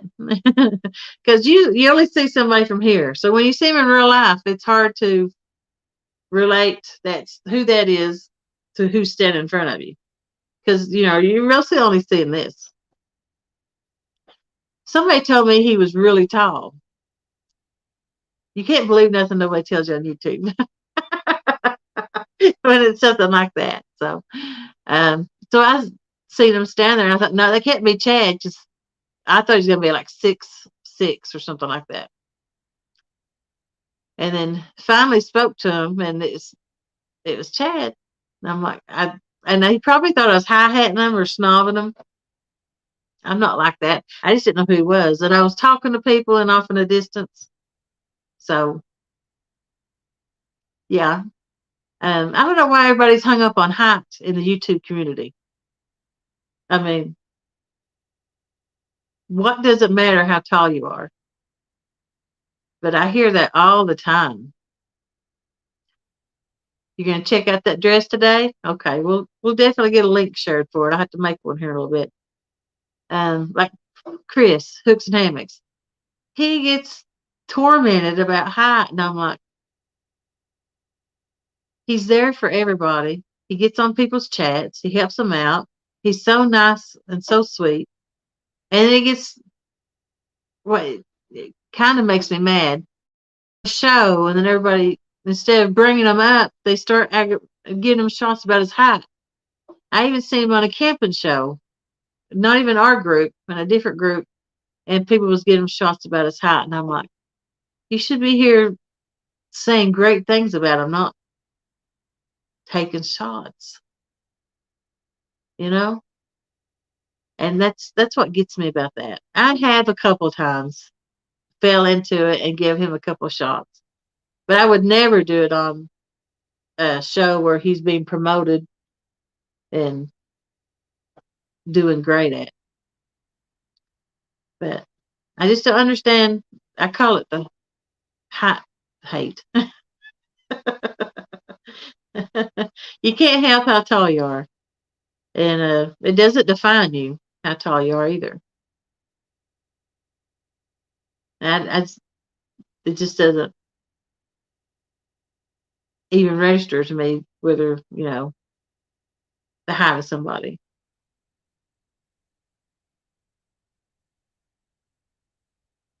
That's true. Like I'm a big girl, so my fishes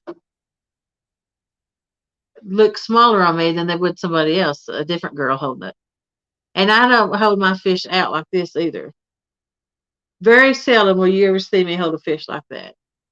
I hold mine. They're balanced on me for the weight. That's why my shirt's always slimy. Dynamite comes in small packages. That's right. But yeah, I hear a lot of the height, and I'm like, mm, it just ain't my thing. So you can't help how tall you are, and it doesn't matter how tall you are. Does it define what kind of person you are?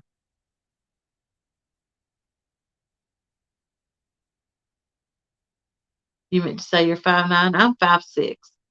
Um, and that's I think average. About 5'4" is average for a woman. My daughter is 6 foot. My oldest one is 6 foot tall. And you talk about pretty. She is. She could be like a model. She is a very pretty girl. Which my youngest one is too. She's like 5'4". They're completely different. Like here's one, here's one. Uh, yeah, I know Yins have a different relationship with Chris than I do. Yins have known him a long time. I'm still fairly new in the catfish community. I've only been here maybe a year. August really is when I really got out in it. Uh, and yeah, everybody likes the attention. I'm just saying, don't do it like when he's on a camping show where someone's promoting him. Hmm. And don't think for a second, don't get old to him. He don't get tired of hearing it nonstop. He might not say anything, but I promise you, he probably does.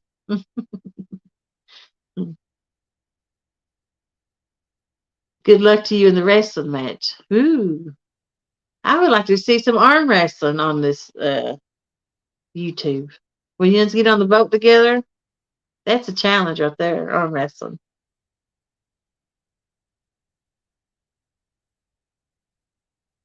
George Ray. I checked in my youngest one just in case I got in trouble. My youngest one is more like me, I'd say. She looks like my husband's family, but she acts more like me. Uh, she's very religious, actually. My youngest one, very religious. Plays guitar. She has gospel CDs. I mean, before COVID hit, she traveled around to churches and sung. They'd call her to do their homecomings and stuff. She would sing bluegrass gospel. She would do some bluegrass shows. So yeah, she's got her own. She's a teacher. I mean, she's made her own. She's 26. She's doing really good. She's already got her own place paid for. I mean, she just recently moved in it. It was empty. She wasn't even living in it. She moved in about 2 months ago. So my dad's 6'4" and you're 6 foot. My husband was 6 foot. That's why my oldest daughter's so tall.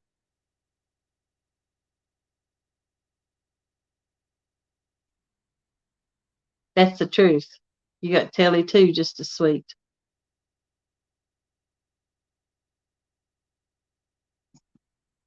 Yeah, I am blessed. My kids is grown. They both got good jobs and they will take care of themselves. So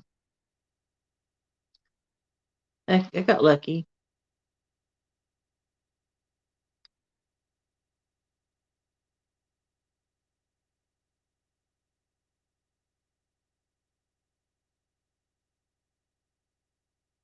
Chad is scared of Bigfoot. Oh, Avid, did you see we had another member of the family, Palefoot? Jeremy's got a tan line of where he wears ankle socks and it looked like he still had a sock on when he didn't have his shoe or nothing on. So Matt from Wanna Be Outdoors started calling him Palefoot and welcomed him to the family. Hey, Greenwell Fishing, how you doing? Oh, I remember. You're going out to eat today with the special guest. Don't forget to take pictures when you get together like that. I always take a picture of anybody who I meet. Who's pale foot Jeremy tournament cats. I got a picture I'll send to you, and look at his foot in that picture. He's barefoot and it's just solid white, and his legs as dark as can be. Yep, it's 7:53. It'll be there before you know it. Lunchtime be around. Brian B, I wish you good luck today. It'll be a little bit harder on what you thought it was going to be, since you're going to have to fish from the bank now. Mark's tall. I've heard he was tall, like 6'4" or something like that.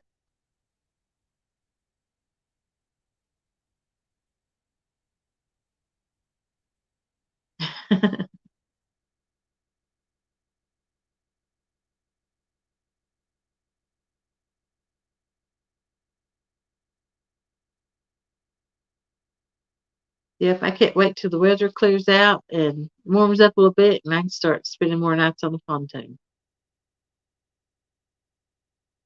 That's the only reason I bank fished this week. It was just too windy.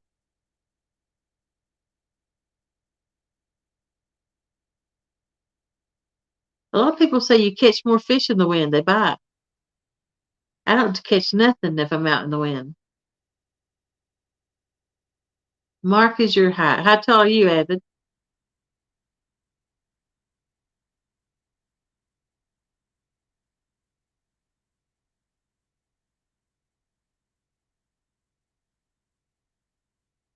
And I got a question. You still got your shad living in your tank? You're welcome, Brian.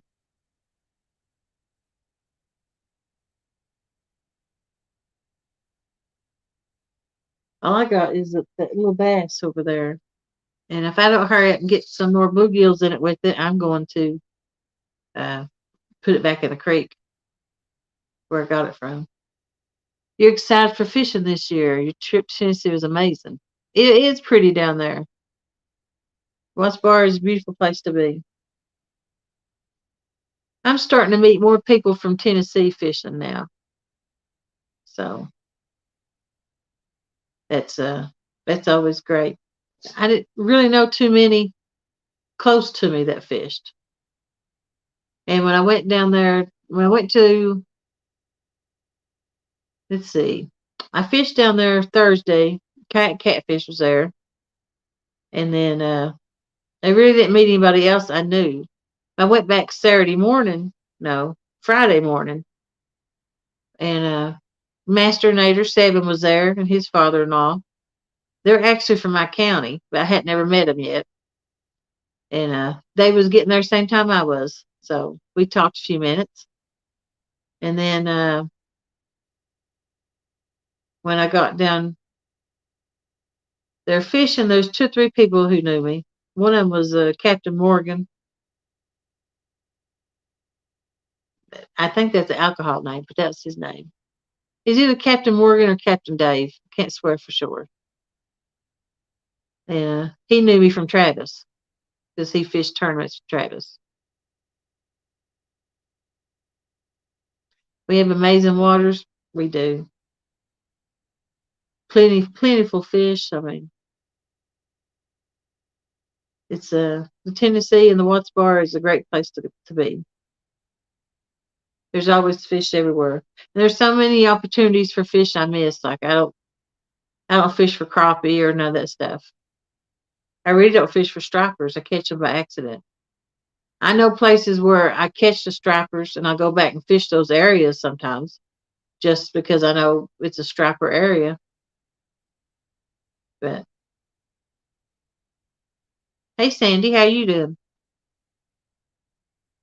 Let's see. Avid's fish tank puts me to sleep in his lives. It does him too. I want to talk about falling asleep though, ain't I? No. How tall is Avid? He never did say. Avid maybe at work right now, actually. He may be getting off. Oh.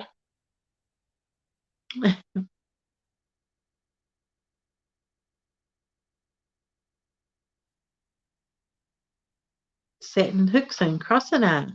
Howdy do. I don't think I actually said howdy.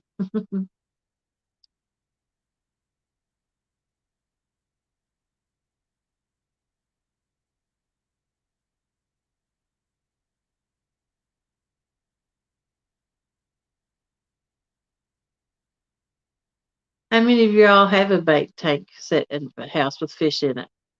During the summer, I keep fish in aquarium. Are you're still secretly drinking that Captain Morgan? I've never touched it. I've only, as far as drinking, I I've had Long Island tea. I tried a hurricane one time, could not cut it. Uh, a screwdriver, which I think's vodka. I've I've never had whiskey or nothing like that. I've tried moonshine. Never had a beer. So as far as Captain Morgan, things like that, I hear people saying names and stuff, but I don't know what it is. And I'm too old to start.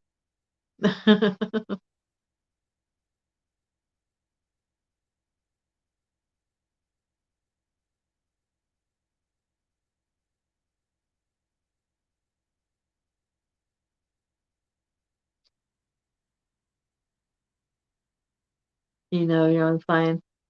If you only knew how many people when they meet me, they tell me I'm sheltered, and I'm beginning to think it's a insult. But I'm where I live. We don't have all this stuff. We only started selling liquor here a few years ago. They sold beer, and that was about it in the bars. Uh, they just started selling liquor recently, just a few years ago. People would drive, out of town. And Kentucky was a dry state. They would drive down here just to drink beer. So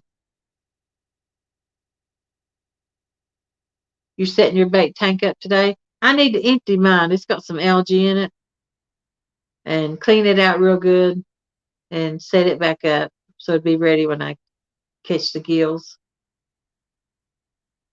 And I got to learn a double rig hook, how to tie one of those.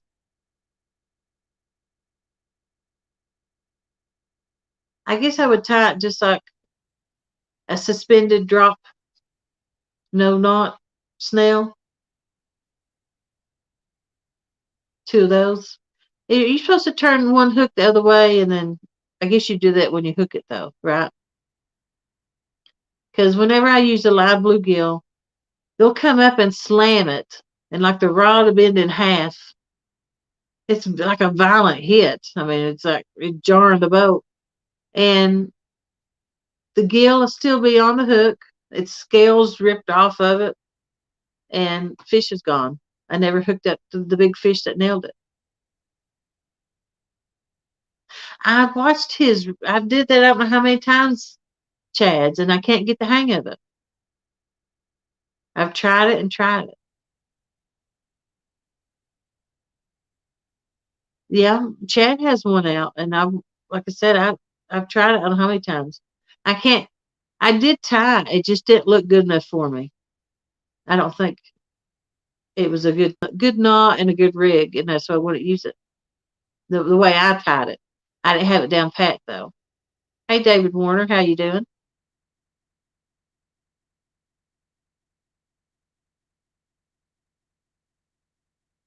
I'd be willing to pay somebody to tie me a couple of them and send them to me. You may be snelling your hooks. I did that actually. I snelled them too far apart. I sure did. I would buy them off somebody just so I'd have them in my tackle box. Because it ain't like I'd have to have many of them. I only use them on live gills, and I don't use live gills that much. You want to snell the two hooks a distance of whatever. So really, depends on the bait you're using. Mm, that's your average size bluegill, really, from tip to tip, nose to tail, size of a pin. That's a good size, I think. Usually, when I have a bigger bluegill, I have even more trouble getting it to hit. Maybe down east sells them. You don't know. Ricky from Whisker Dreams is also making. He's sending me some rigs too. A 3-inch gap in between two hooks, sometimes a little more. That was my problem when I tied them. I didn't like. I had like a line gapped up where my hooks was tied too far apart. I remember now. We're talking about the Kentucky. I think it's called Kentucky Double Rig that Chad's got a video out on.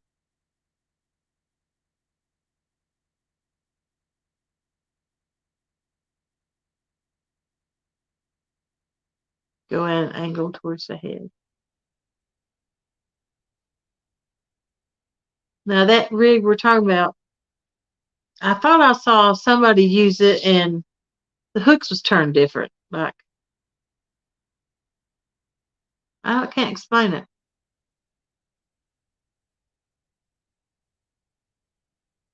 What I saw. That's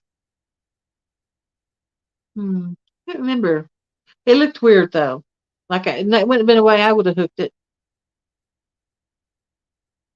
Might be why I don't hook up when I use the bluegill. I if I use a live bluegill, more than likely, I've got I might as well not even have bait out on that line because it gets hit, but it doesn't hook up.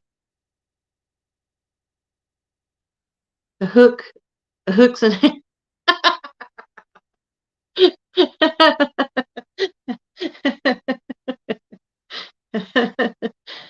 Hmm. that's a that's a good one, Chad. uh, hmm That is a good one there. Mhm.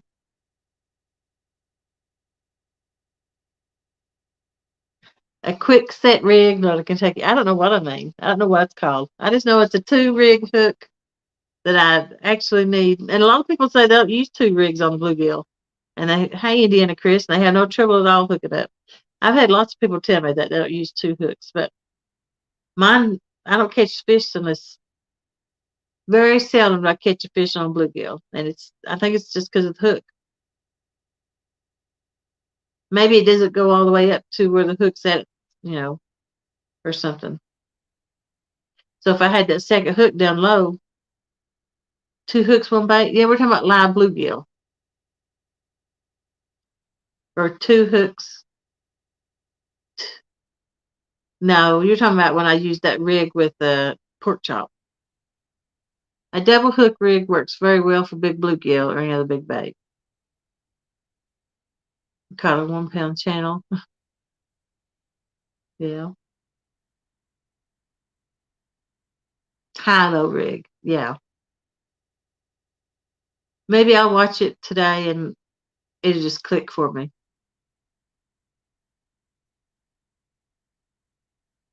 Hopefully. I mean, I'd like to have something tied up, ready to go. And I think I'm going to switch to something Epic uses to where he can train. I'm reading that comment. You have to train yourself not to jump on the rod at first run with the flatty. That's true. More than likely, they not took the bait. They're sitting there tasting it. But so I've reeled in flatheads that ain't even hooked. They're sitting there with it in their mouth. It's clamped so they got their mouth clamped so tight that it's just sitting in their mouth. They ain't even took it yet. There's no hook in them. You open it up and it's just laying there in their mouth. I did that the other day with a blue I caught. I got on the boat. It wasn't hooked. Just sit there and wouldn't let go of it. Usually when I see my line moving and they're swimming away with it, like my pole won't even bend. You just see the line start going this way or going that way. And then I reel down on them, try to make it set. Same tie, dropper loops. Yeah, it'd be like, well, no, that would be more like a sabiki rig with the dropper hook or dropper, the drop knot.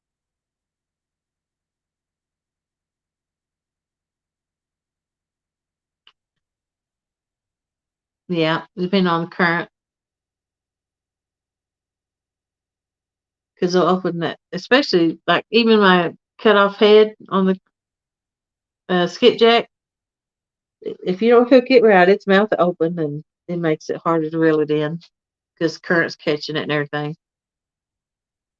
But you're talking about a live one, so it can still breathe. Morning, Curtis. How you doing? Getting ready to hit the road. See you, Chris. Have a safe trip and have a good trip. JBT. He finally got up this morning.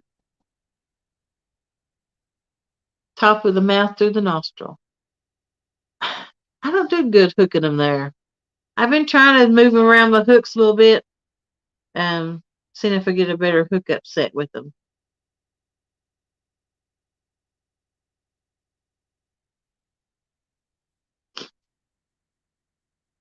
This never stops, does it?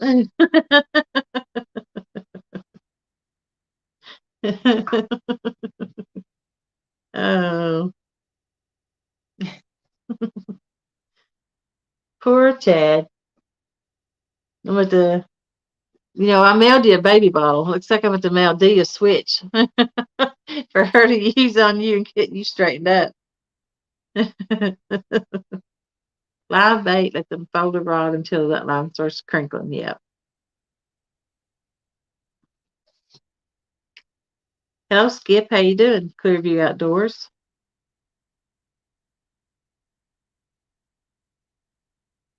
Last year, I had something hit a bluegill. I was 30 foot deep, too. Grace Family Fishing, howdy.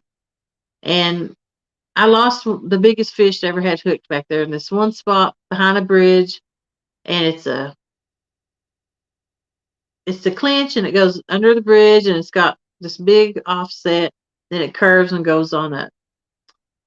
Well, over here on the offset part, that's where I hooked that big fish and lost it. It turned my boat instantly. Like within 20 seconds, my pontoon was turned. That's how big of a fish it was. Hey, 8-pointed denture. Well, this ain't the fish I'm talking about.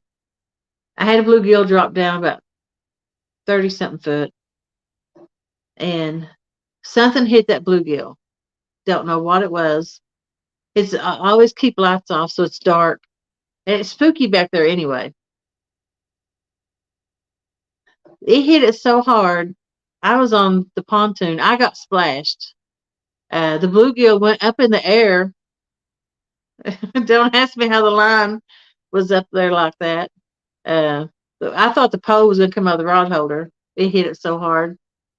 Um, it's the splashing and it smacking the side of the boat. I have no idea what that fish was. I couldn't see it because the water was just splashing everywhere. And hit the boat 2 or 3 times. I thought it's like a log had hit me or something. I would have sworn it's an alligator when no truth about it. But there's no gators where I'm at. Scared the crap out of me. I moved spots. Because whatever that was, I couldn't got it in. And I had no idea what kind of fish it was. Unless it might have been a big stripe. Uh, it was dark, couldn't see. All I could see was the water. It got me wet in the boat from the splashing. So had no idea what it was. I would like to know during the day, but not during the night in this spooky spot. But usually catch fish back there.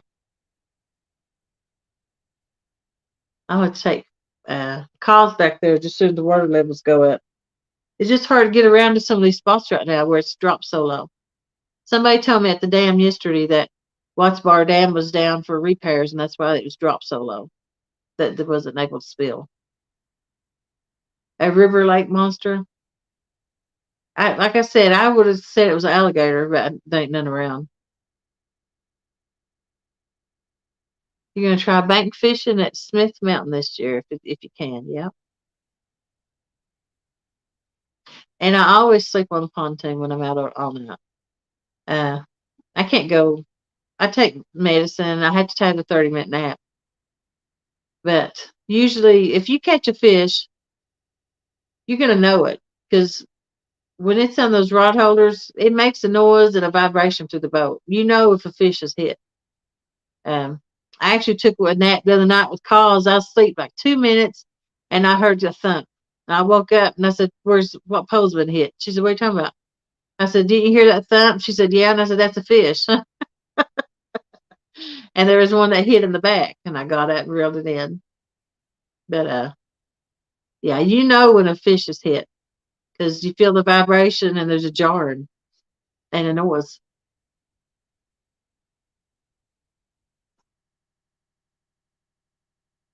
It snapped the line and the rod sling shattered. The rod almost out of the rod holder. Yep, I've had them be just barely hanging. It took the reel out of the top and just the side of it was laying off to the side.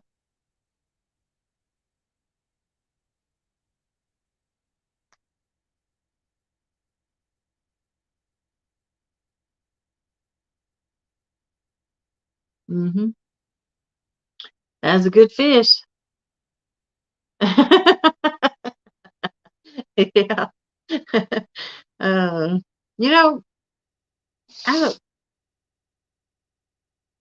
Chris had his opportunity to cat con. I don't think he took it though. I bet Chad was very well behaved.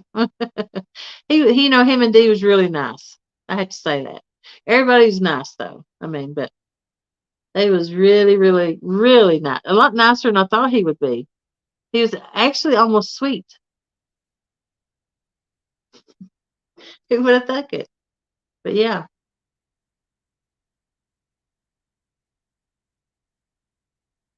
Hmm. Yeah, I know the feeling. But you still want that fish because you know that was a good fish. Yep, it is. I mean, I do sleep on the pontoon. I anchor up. I usually try to find a safe spot if I know I'm going to go sleep. And there's very few boats out on the water overnight, though. I go days without nights without seeing anybody on the water. There towards the end, there was two other boats that started to spend the night out, and we just waved at each other, and we had our own spots that we anchored up at for the night.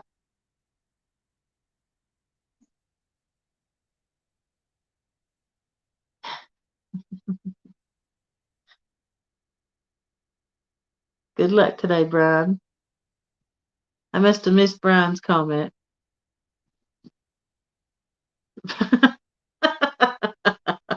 Oh my God. Punching you in your shin. I thought that was going to be skin.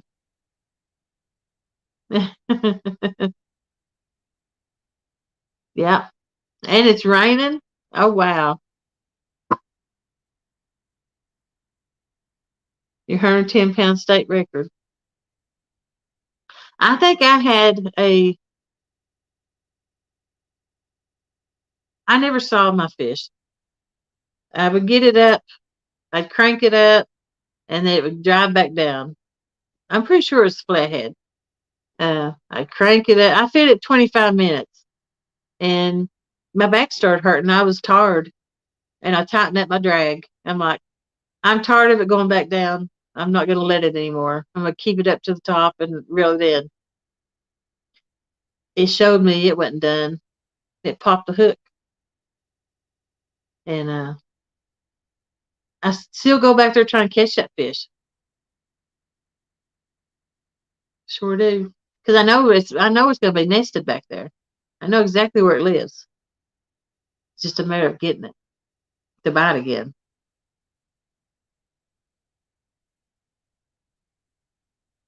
You got Grace was very nice. I had him confused at one time with Dominique, but I remember him now because I talked to him right in front of the Muddy River booth. He was very nice, though. They all, like I said, everybody was. I mean, I usually I'm shy and I don't talk much when I meet people. Takes me a while to get used to you, but where I knew everybody from chat, it just it didn't bother me. Uh, I was able just to carry on and go on like I knew him forever because I talked to him. You talk to him in chat so much, you see him every day, you know, or I do. I'm on YouTube quite a bit, so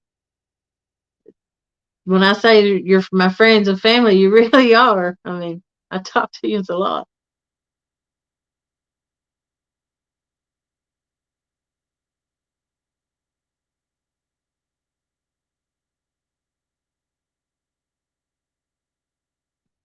Yeah.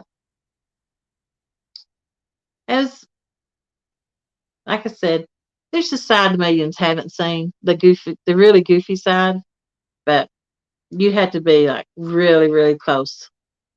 Kids, sisters and brothers, just to see that out of me. I just don't open up that much. I can't make myself. I don't let people in.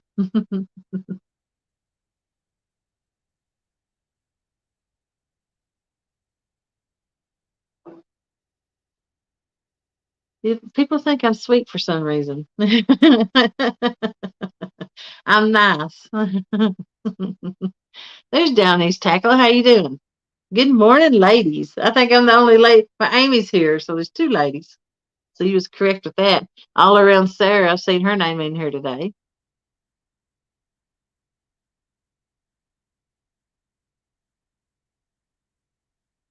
All around that, just what you shared just then, wasn't it? All around Sarah.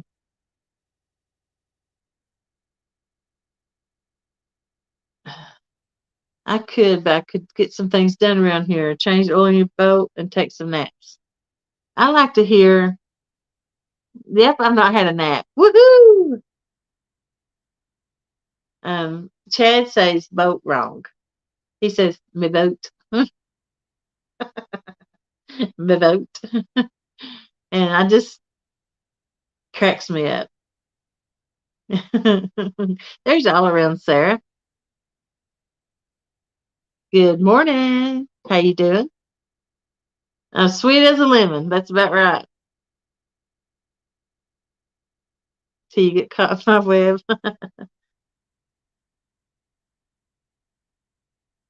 Can you post your link? I sure can.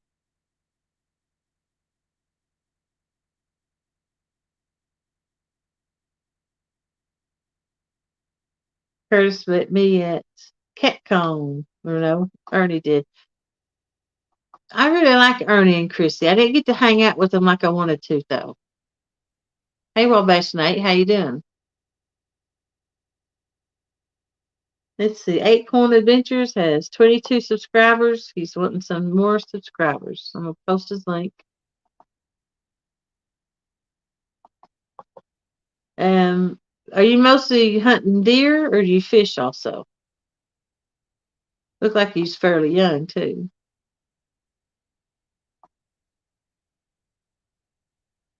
Let's see.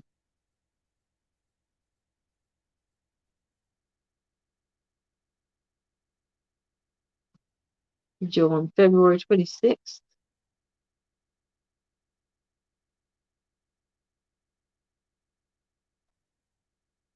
Yeah, he's a youngin, and he's mostly looks like he's mostly into deer hunting. But and when I say youngin, it looks like he's under 18. A little bit of both. You didn't have to work today. I work Monday through Thursday, but I have been off work this week.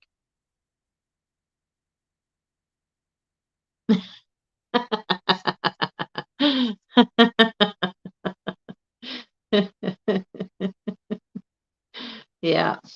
People ain't really falling for bets anymore. The first bet was made against me. Lee Evans wanted to bet me because he had all this confidence that he was going to just wear me out. So the bet was I had to sing a rap song, and you know I can't sing. But I said, well, if I have to sing, then I want you to wear makeup. He said, okay, I'll put makeup on. And that was the beginning of it all.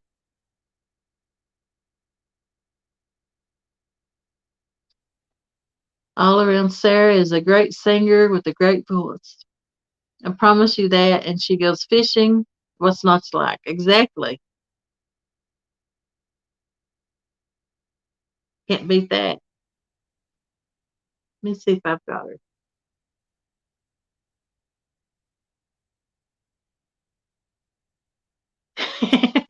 Amy said Lee hasn't been the same man since.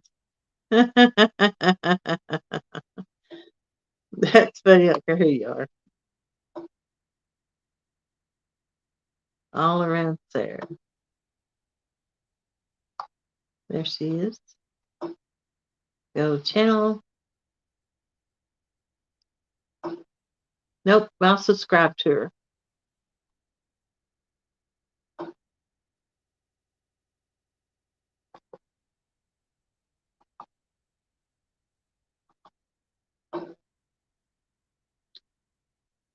And this will be all around Sarah's link if anybody wants to click it.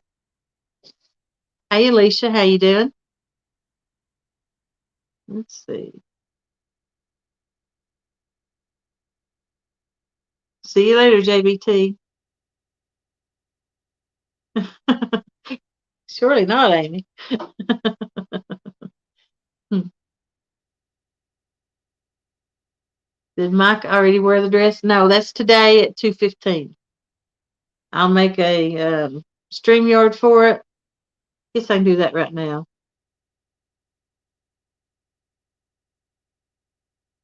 And then I'm sure Mark probably had me drop it. Dallas Labor, how you doing?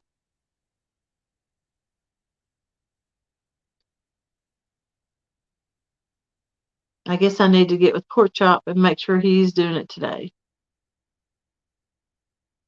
Let me message him.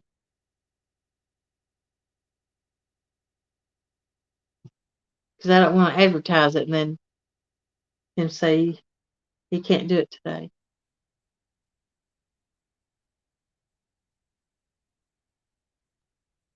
Oh, Mikey.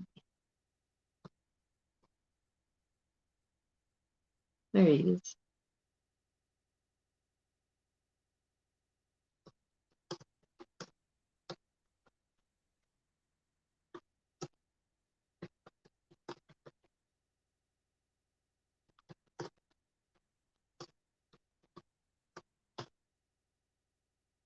I don't think he's up. If he was up, he would have been in chat. So he's probably still asleep. I'll go ahead and make it at least a Tuesday.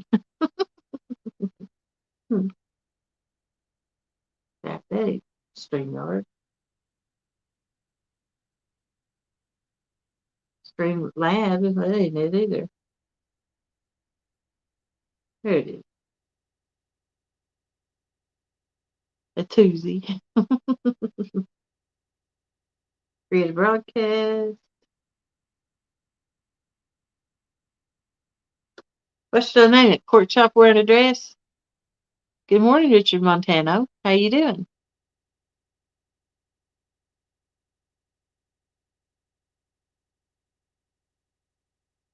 Pork chop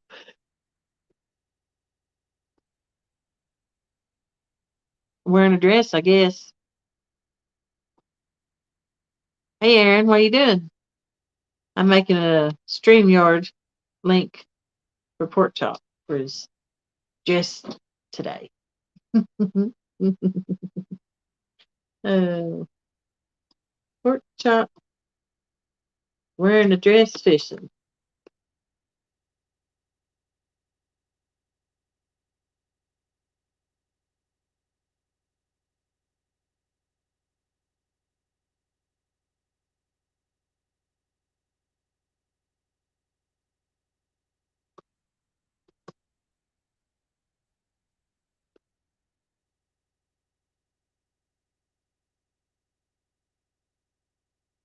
I'm gonna make it public. Schedule for later.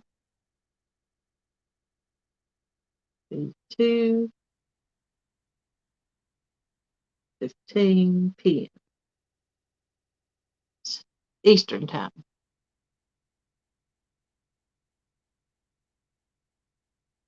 And I'll have to make a thumbnail if I can. I had to have a little bit of help on it. I don't know if I can get to.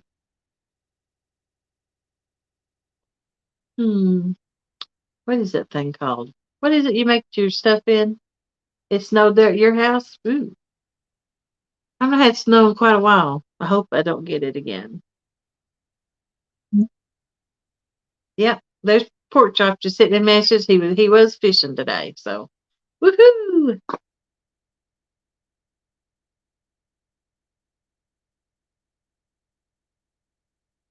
It's gonna be fun. Can't wait. I hope he catches fish. That just make it so much better. He catches fish while he's doing it. And I hope they're whoppers too. I missed your joke. I was probably typing.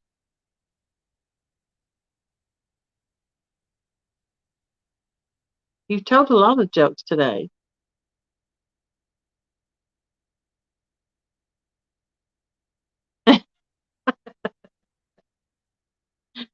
uh,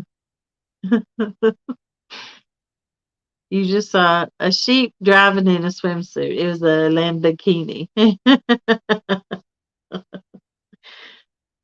Oh, Chad.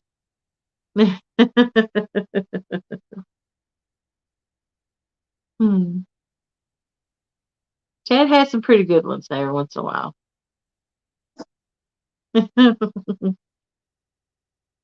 Instead of a Lamborghini, it was a Lamborghini.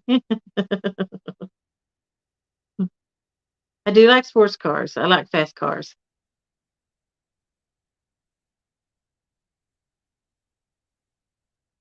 Jay Fox is in here. I believe so. How you doing today? There's Catfish and Crappie back. How you doing?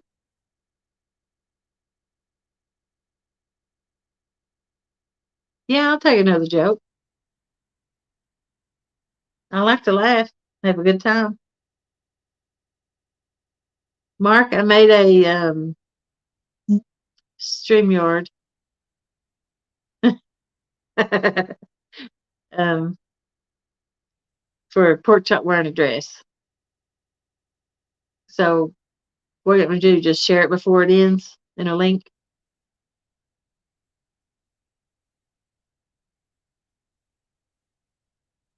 Jay Fox has been in here.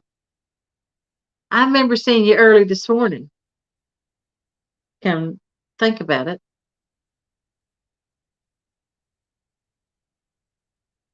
I'll talk and then honestly, I'm usually on 2 or 3 lives. I have one on my phone, one on my laptop, one on my big TV.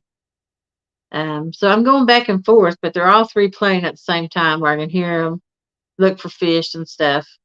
And then sometimes I fall asleep.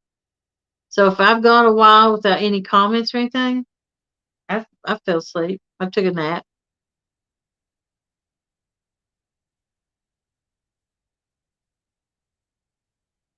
Grace family's ready for the tourney. Are you going? I guess you're going on right at 9. You're not going early. You can't really go early on something like that. Nobody be set up. I asked you to be nicer to them. Yeah, they did not. I think you pulled that on me once before. Made me think that.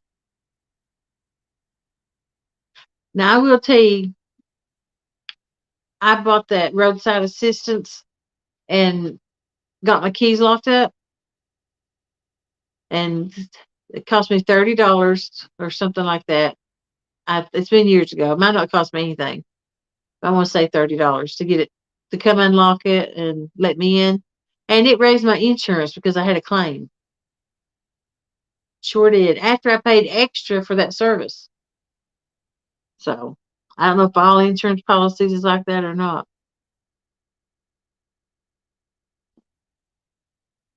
Hopefully you'll get to watch it, Amy.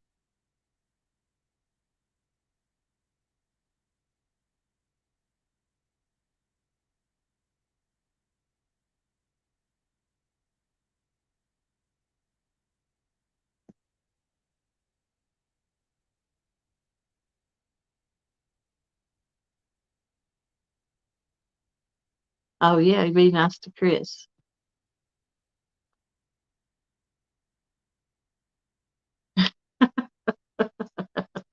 I know. My cars are old and we got different motors in them where I've switched them out, and I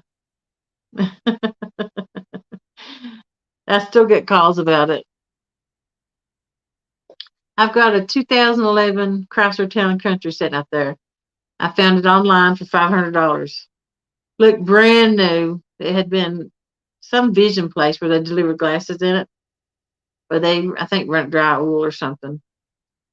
So I bought it for $500, and I bought a motor for 800, and had it put in. I think I got $1,500 total in it, and so I use it for trips and stuff.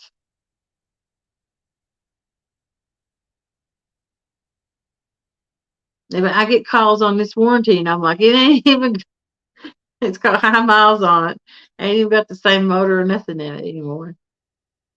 And it's very fast. I had never had a van that fast before. Tell you the truth about it. Chad's on a roll. Usually he's not that talkative. It's good to see him out. He usually just throws up them little eye emoji.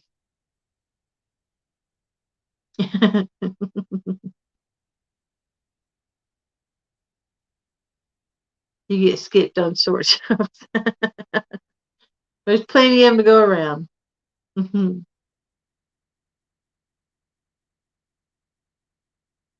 You're jumping into Mark's now? Okay. Is he live now already? Have I messed him up? No. I am a late person. And the reason I'm late because all the good slots was taken. And I wasn't going to run on top of somebody. Like for you, it's for instance, you come on at 8 and then Mark and Lyle comes on at 9. I wasn't going to go on at 7, which I'm out there fishing at 7, and go on top of you two. So I wait till 10 before I go live. I just got a notification for 1v1. Let's see.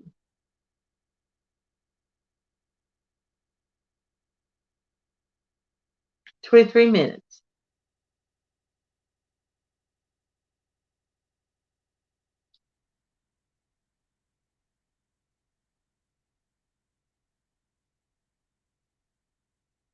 Yeah. You get up at 6. I start work at 6. Unless I can't sleep, then I go in at 4:45.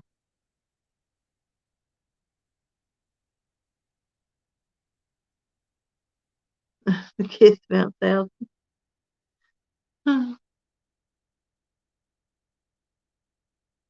Chris was taller than Brad. Like I said, I don't pay attention to height, things like that. I know Alicia's tall. I did notice that though.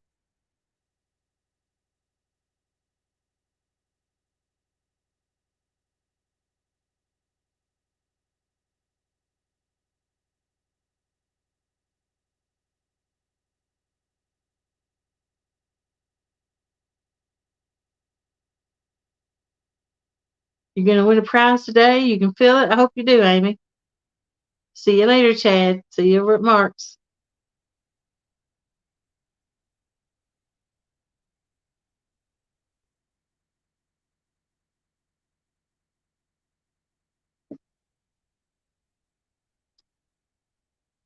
Alicia Barnett's at 4 and 58 hook set. Yeah. She would rock the community tab, I'm sure. She would share lots of things.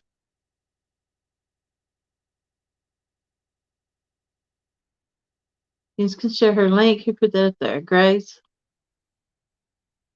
Let's see. Gray, you got a link? Share it. Her link.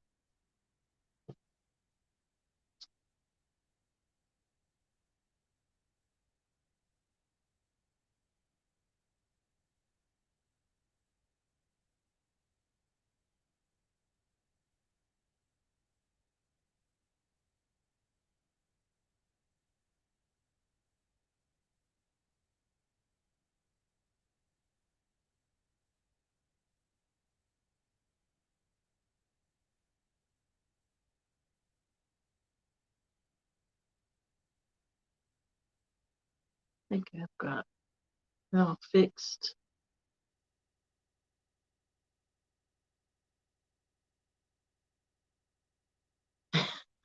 I missed this comment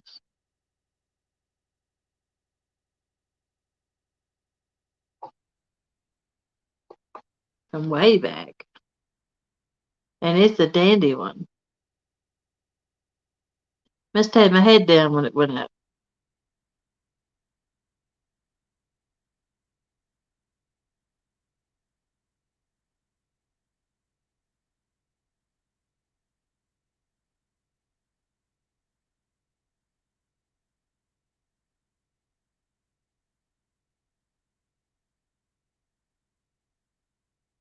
Nope, not too far back. Hey, Swamp Donkey Catfishing, how you doing?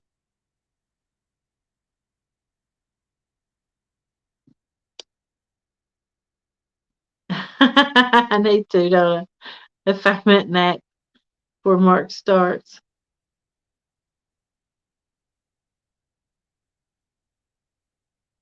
Oh, I need to update that page. How far back was that? I can't get back to it. But Leonard Vaughn had wrote, what do you get when you cross a female angler, catfish angler, and a man catfish angler? You get a pork chop and a dress.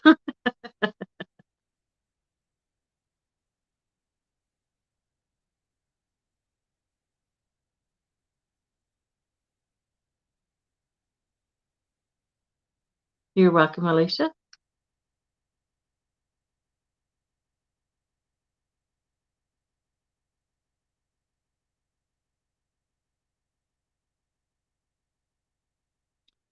It is 8:41.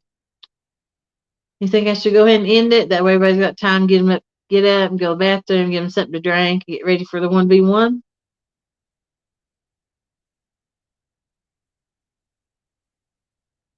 I'll have time to make me some breakfasts.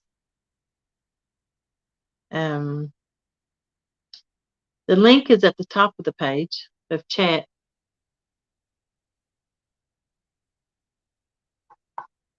Coffee.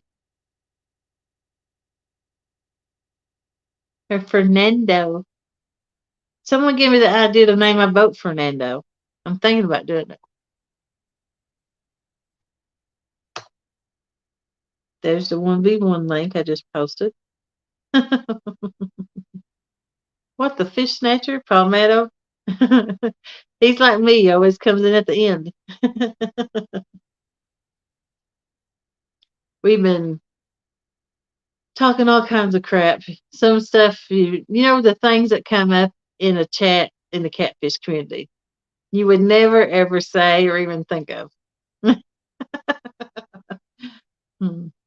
Yeah. You get Buck Williams and Danny Stone in the same spot, you're just asking for trouble. I know.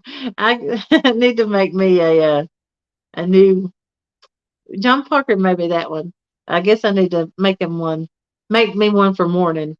I only do it when nobody's on to have someplace to go and talk. Hmm.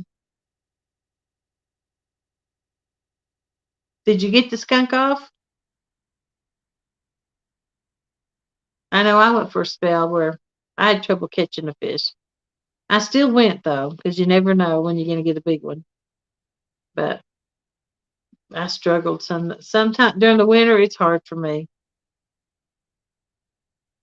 I'll be better next year. I learned a lot this summer, and got one about 15 pounds. Ooh, great! That's pretty good size. And most people don't care if you didn't catch a fish, but I feel I let them down if I didn't catch a fish myself. And I'm out there to catch a fish, so I mean that's why you go to catch one. But they just kind of, I don't know. I feel weird if I don't. And but you sometimes you can't catch one, no matter what you do, no matter how hard you fish. If that fish ain't gonna bite, then you ain't getting it.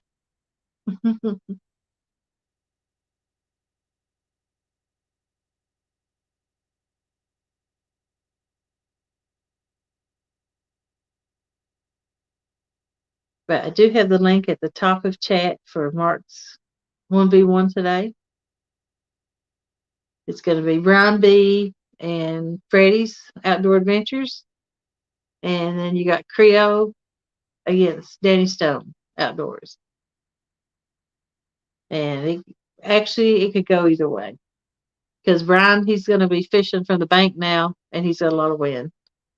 So he's already dropped his chances greatly giving up his boat, but it's just too bad of weather. But if he hadn't given up his boat, I would have pegged him to win. Right now, I don't know. Freddie could easily take it from him if he's on fish. And Creo and Danny, everybody just thinks automatically it's going to be Creo, but I don't know.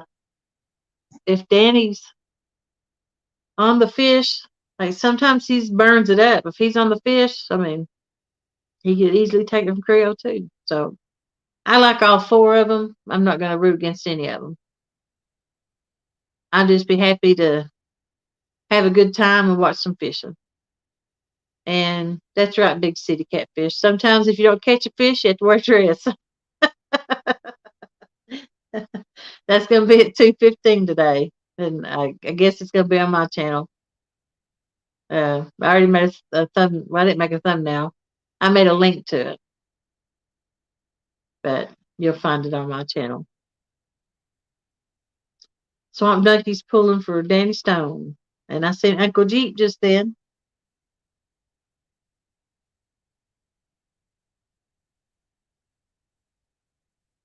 Got the bacon in the pan. Hey, Lisa Elliott, how you doing?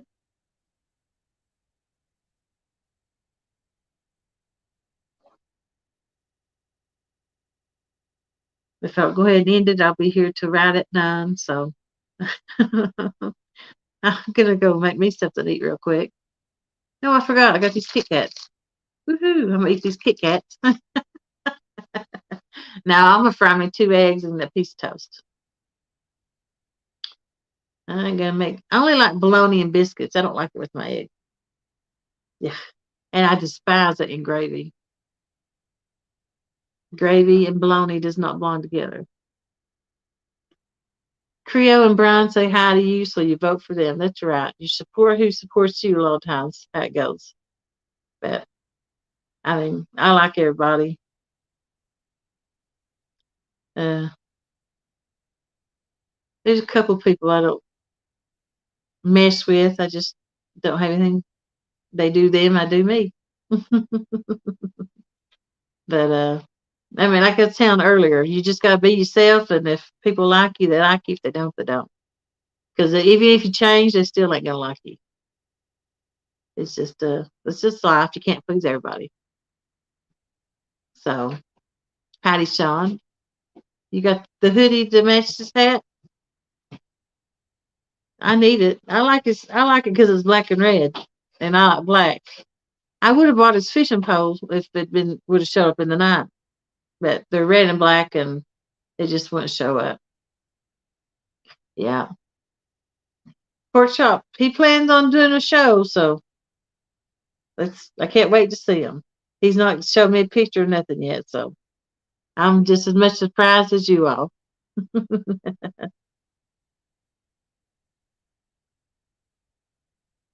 Is to do and say nothing. Yep.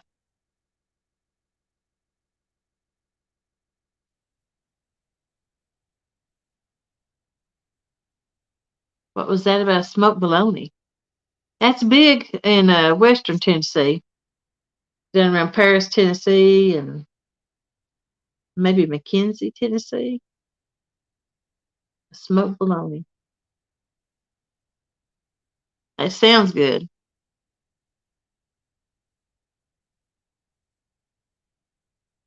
Yeah.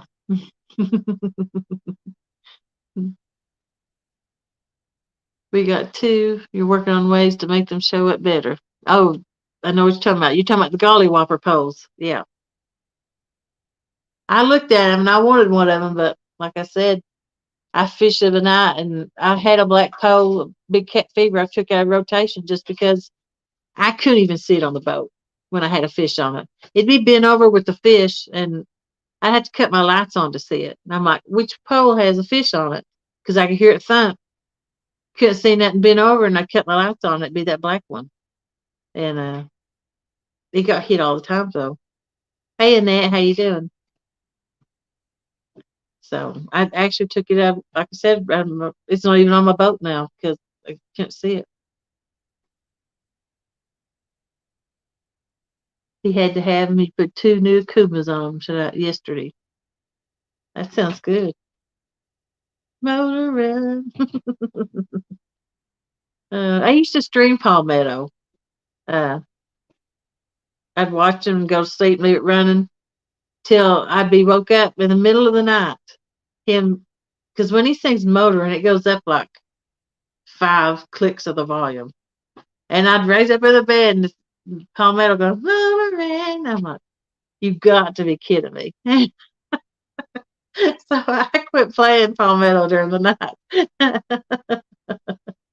because he woke me up so much. But now I don't sleep, so it don't really matter. Hmm. Hmm. And then I had Danimal wake me up one night when he got that little channel cat bit his little fingers, and him going ow, ow, ow, ow, woke me up out of a dead sleep, and I couldn't believe that's what it was about over a fish that big making him yell. They get hold of you, they won't let go though. Like 10 octaves. That's exactly right. Let me post this link to Catfish and Crappie, and then I'm going to close real quick. Like I said, it's at the top of the chat also.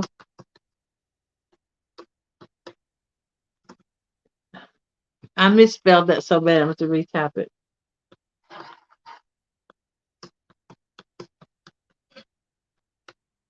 There we go.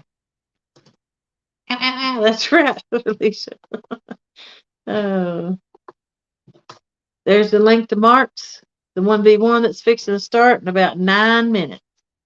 And I'm going to go find me some victuals real quick, get me something to eat, so I'll be ready to go when it starts.